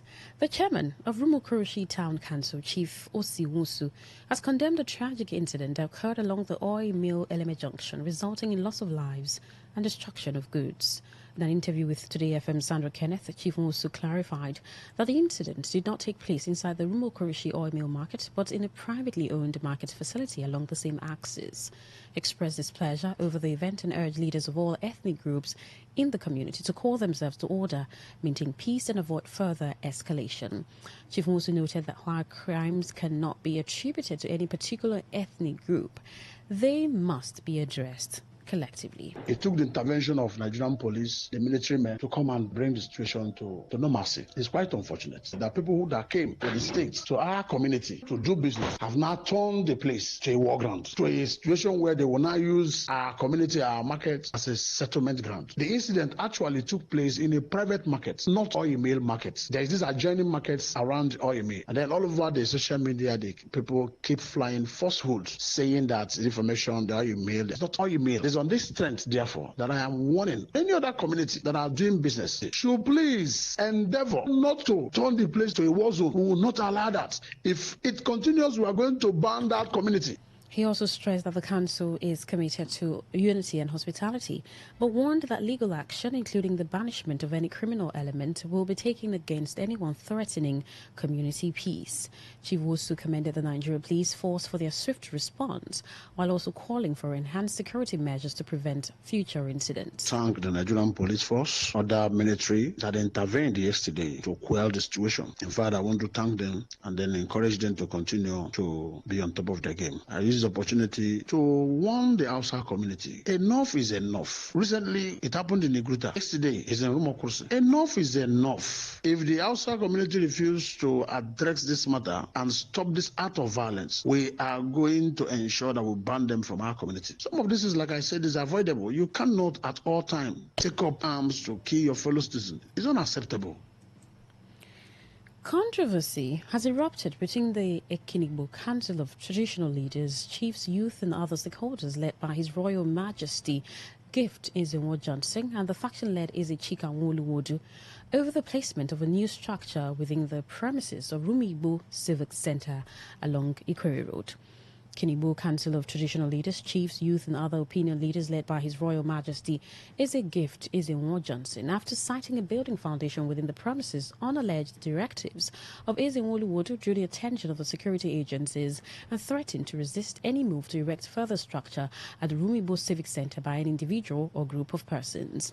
Ezenwo Johnson, who spoke to newsmen shortly after their monthly forum at his palace, urged Governor Siminalayi Fubara to call the chairman of Rivers State Council of Traditional Rulers to order, warning that they have tolerated enough from him and his allies and would not allow any further move to deface the community civic center and mortgage the people. The traditional leader, while warning members of the public to avoid any form of lease or sales business with anyone claiming to be in charge of the civic center, also advised those attempting to erect new noun structure to consider completing the uncompleted structure in the community project along Mpolu Road. Is unacceptable by the people of Ekinibo and is condemnable that at this time when people are thinking on how we can decongest the Ikwere Road, to our greatest surprise, few days back we heard that some persons are working at the civil center erecting a structure. We discovered that the chairman of River State Traditional Rulers Council and his cohorts are the persons doing this, that we have been tolerating a lot from them, but for this one we will not. We will resist it. As a gift, Isabel Johnson advises people to remain calm and not take laws into their hands. Well, I'm here this morning, to talk to my people, to talk to the elders, the chiefs, the youth, and the women and opinion leader, not to take laws into their hands. This matter is being handled by security agencies, and I believe they've been professional, the DSS and the police, so they should be calm. I'm appealing to them. If they have enough money, they should be able to invest in the youth, sponsor them to learn skills, and leave this idea of trying to mortgage the community, trying to mortgage the clan. The King of Upata Kingdom in Ahoda East Local Government Area, River State, His Royal Majesty Felix Otuwaribo, has re-emphasized the need to improve security in the kingdom. The new Udu Upata, who made this call while the divisional police officer in charge of Ahoda Police Division, CSP, Olaoye Timothy, paid him a courtesy visit, stated that the urgent need for a tactical unit to be sited in Upata land to check criminal activities. He also reminded the DPO the importance of intelligence gathering and management, stressing that they are the core of successful policing. His Majesty Otuwaribo, while noting information sharing as one of the strategies in Upata, stated that the kingdom has an already established mechanism for intelligence collation and management. He also promises to offer support and cooperation to ensure the total eradication of criminal elements from the area. On his part, CSP Timothy, who recently resumed as the DPO of Ahoda Division, who sought for cooperation with the Upata monarch, said he is committed to providing adequate security to residents of the local government. The Ezeoha Evo III of Evo Kingdom, His Majesty Leslie Ike, has described the award of Man of the Year 2025 given to Governor Siminala Ifura as a well-deserved honor that reflects purposeful leadership and commitment to peace in River State. His Majesty Ike said the governor's approach to leadership, particularly during periods of political tension in the state, demonstrates maturity and strategic restraint. He noted that what some see as weakness is a deliberate commitment by Governor Fubara to ensure peace, stability, and protection of democratic institutions. The Woji monarch, who also serves as chairman Supreme Forum of Ikwere government, recognized traditional rulers, commended Governor Fubara for prioritizing the well-being of the people of River State above political conflicts. He further urged residents of Evo Kingdom and the entire state to continue supporting the governor's administration, as he emphasized that cooperation is essential for progress. The award to our governor is good for our state. The formal recognition of excellence and achievement and significant contribution in governance. Kudos to him. God bless him and bless River State. It will interest you to note that Governor Siminala Ifura over the weekend received an award of Man of the Year 2025 by New Telegraph in recognition for his leadership and governance efforts. On the foreign scene, Iranian Foreign Minister Abbas Araghchi has arrived in Geneva to resume high-stakes nuclear negotiations with the United States, aiming to reduce regional tensions and avert a potential military confrontation. The talks come amid warnings from Iran's Supreme Leader Ayatollah Ali Khamenei that conflict could escalate into a wider regional war. Araghchi said he brought real ideas for a fair and equitable deal, while emphasizing that Iran would not yield under threats. He will be joined by Iranian nuclear experts for a technical discussion with International Atomic Energy Agency Chief Rafael Grossi, focusing on access to Iran's main nuclear facilities, some of which were damaged in U.S. and Israeli strikes during a 12-day conflict last June. The foreign minister is also scheduled to meet his Omani counterpart, Badr bin Hamad al-Busaidi, who mediated the first round of talks earlier this month. Iran has reiterated that zero nuclear enrichment is off the table and considers its missile program a red line that cannot be negotiated. Meanwhile, the U.S. has continued building up its military presence in the region, including the deployment of a second aircraft carrier. To end the news, here is a summary of the major stories. The presidency has accused former Kaduna State Governor Nasir El-Rufai of deflecting from corruption allegations. The Senate has defended its discretionary e-transmission of election results in electoral bill review. We told you that the U.S. has frozen assets of 8 Nigerians over alleged link to terrorism. On the foreign scene, you also heard that Iran's Iranian Foreign Minister Abbas Araghchi has arrived in Geneva for the second round of nuclear talks with the U.S. That was the news as edited by Stella Sasongo Okuri. For comments and inquiries, please call 0818-389-2850 or send your emails to news@todayfmlive.com. You can read our stories on www.todayfmlive.com, Facebook at Today95.1fm, Instagram at TodayFM951, X TodayFM951. You can also join our YouTube live, Today95.1fm. My name is Queen Chima. Good afternoon. Today's news, today's entertainment, today's sports, today's issues. Today on Today 95.1 FM, Port Harcourt.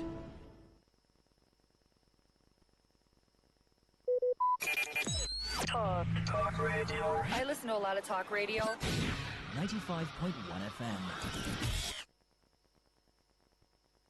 Please listen to this paid infomercial. Herbal Heritage International, the Gokoroko, for herbal medicine where they produce strong, correct medicine. They take it, they support with country healthcare system. Country man, correct, holistic, ogbonge herbal medicine. There, we know they come out for public anyhow, like a big basket. Full ground, as every Christmas have been boundary. Seeking a self-sabi medicine will pass them. After all, monkey smart now because tree near tree is a forest. Heritage International will use the technology of computer testing machine to see and know before attacking that your health condition wey don become ugba for your life with the correct treatment. Therefore, whether definition or without definition, make you visit Herbal Heritage International offices wey near you. Herbal Heritage International. Now we. Hello and welcome to the program Roots and Herbs. Roots and Herbs is a program that discusses health-related challenges and suggests possible ways out from the herbal medicine perspective. Roots and Herbs is put together and sponsored by Herbal Heritage International, also known as Baba Yoruba. Baba Yoruba is currently having a special New Year promo package. This New Year promo package will give you the opportunity to enjoy 50% discount on all their products and services.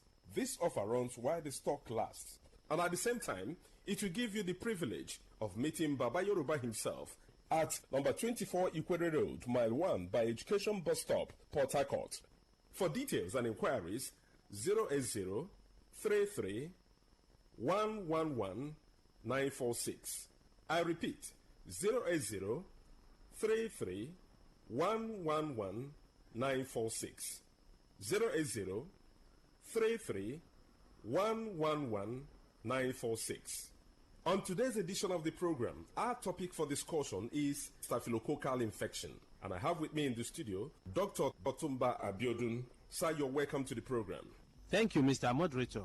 Staphylococcal infections do occur in the body system when Staphylococcus bacteria enters into the body system and spread within the body system, destroying body cells. Staphylococcus bacteria are majorly of 3 types that can afflict men. But of these 3, the most pathogenic in nature, that is the one that is capable of causing diseases easily in men, is the Staphylococcus aureus, because it is capable of invading body cells, destroying them, causing different pathological changes in the body. When Staphylococcus bacteria spread in the body system, there are a number of changes that one can experience. This can result to burning sensation within the individual, and this can be seen as fever from time to time, or a situation where there is certain bacteria is able to dwell so long in the body system to contaminate the whole body fluid and even damage nerves. When nerves are damaged, there can be tiredness. Not only this, it is possible for men to suffer a lot because this can degenerate to a situation where a man is unable to stand like a real man. When a man is unable to stand like a real man, it is seen as a serious challenge because the whole family can be affected. Part of the joy of the relationship can be stolen, and this can cause different rancors in the family. A man that is unable to stand as he should can find it difficult to get arousal. The desire for opposite sex can disappear, and once that arousal is not there, there, that is the ignition point. It means such a man will not be able to stand like a real man. In some people, the arousal can be there, but you discover that because nerves have been damaged, the transmission from the upper center down to the power point of man, that is in between his two thighs, can be weakened. When such occurs, you discover that such a man can even get arousal or is able to stand, but the type of standing that he has is not strong enough to help him to even get into the act. In some people, they make efforts to get into the act, but you discover that they are unable to spend more than a minute or more before they are exhausted. Mind you, before a man can be called a real man, such a man must be able to have the arousal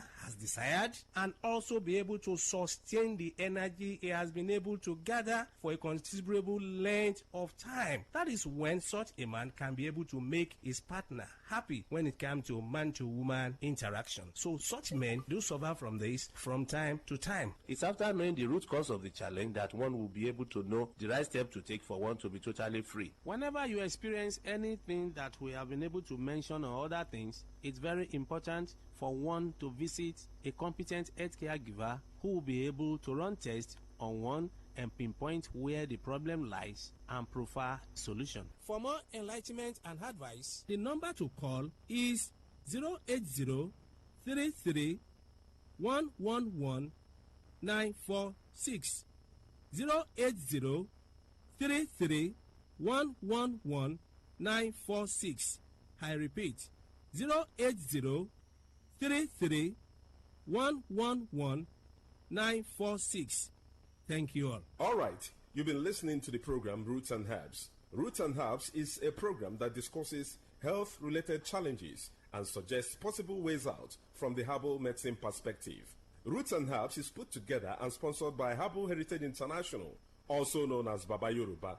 Baba Yoruba is currently having a special New Year promo package. This New Year promo package will give you the opportunity to enjoy 50% discount on all their products and services. This offer runs while the stock lasts, and at the same time, it will give you the privilege of meeting Baba Yoruba himself at number 24 Ikwere Road, Mile 1 by Education Bus Stop, Port Harcourt. For details and inquiries, the telephone number to call is 080 33 111 946. I repeat, 080 33 111 946. 080 33 111 946. Let's take our sponsor's message. Don't go away. We shall be right back. Herbal Heritage International, the Gokoroko for herbal medicine when they produce strong, correct medicine. They take it, they support with country healthcare system. Liman, correct bakelistic ogbonge herbal medicine. They we know they come out for public anyhow like a big basket. Food gram as every Christmas have been boundary. Sickness self sabi medicine will pass them. After all, monkey smart now because tree near tree is our forest. Heritage International will use the technology of computer testing machine to see and know before attacking that your health condition. We don't become umbarumba for your life with the correct treatment. Therefore, whether definition or without definition, make you visit Herbal Heritage International. Offices way near you. Herbal Heritage International. Now You're welcome back to Roots and Herbs. Roots and Herbs is a program that discusses health-related challenges and suggests possible ways out from the herbal medicine perspective.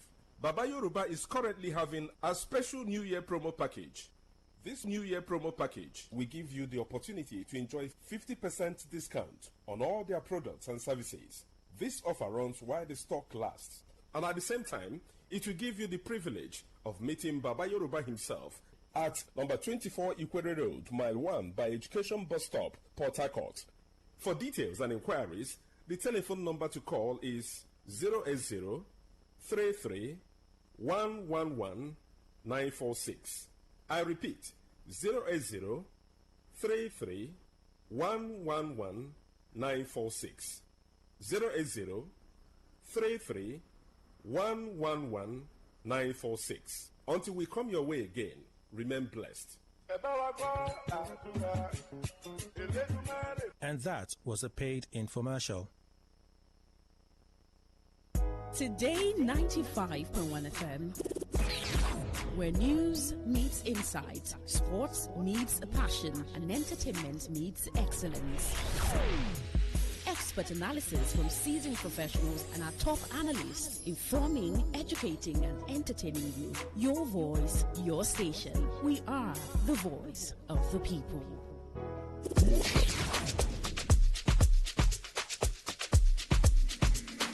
Major General.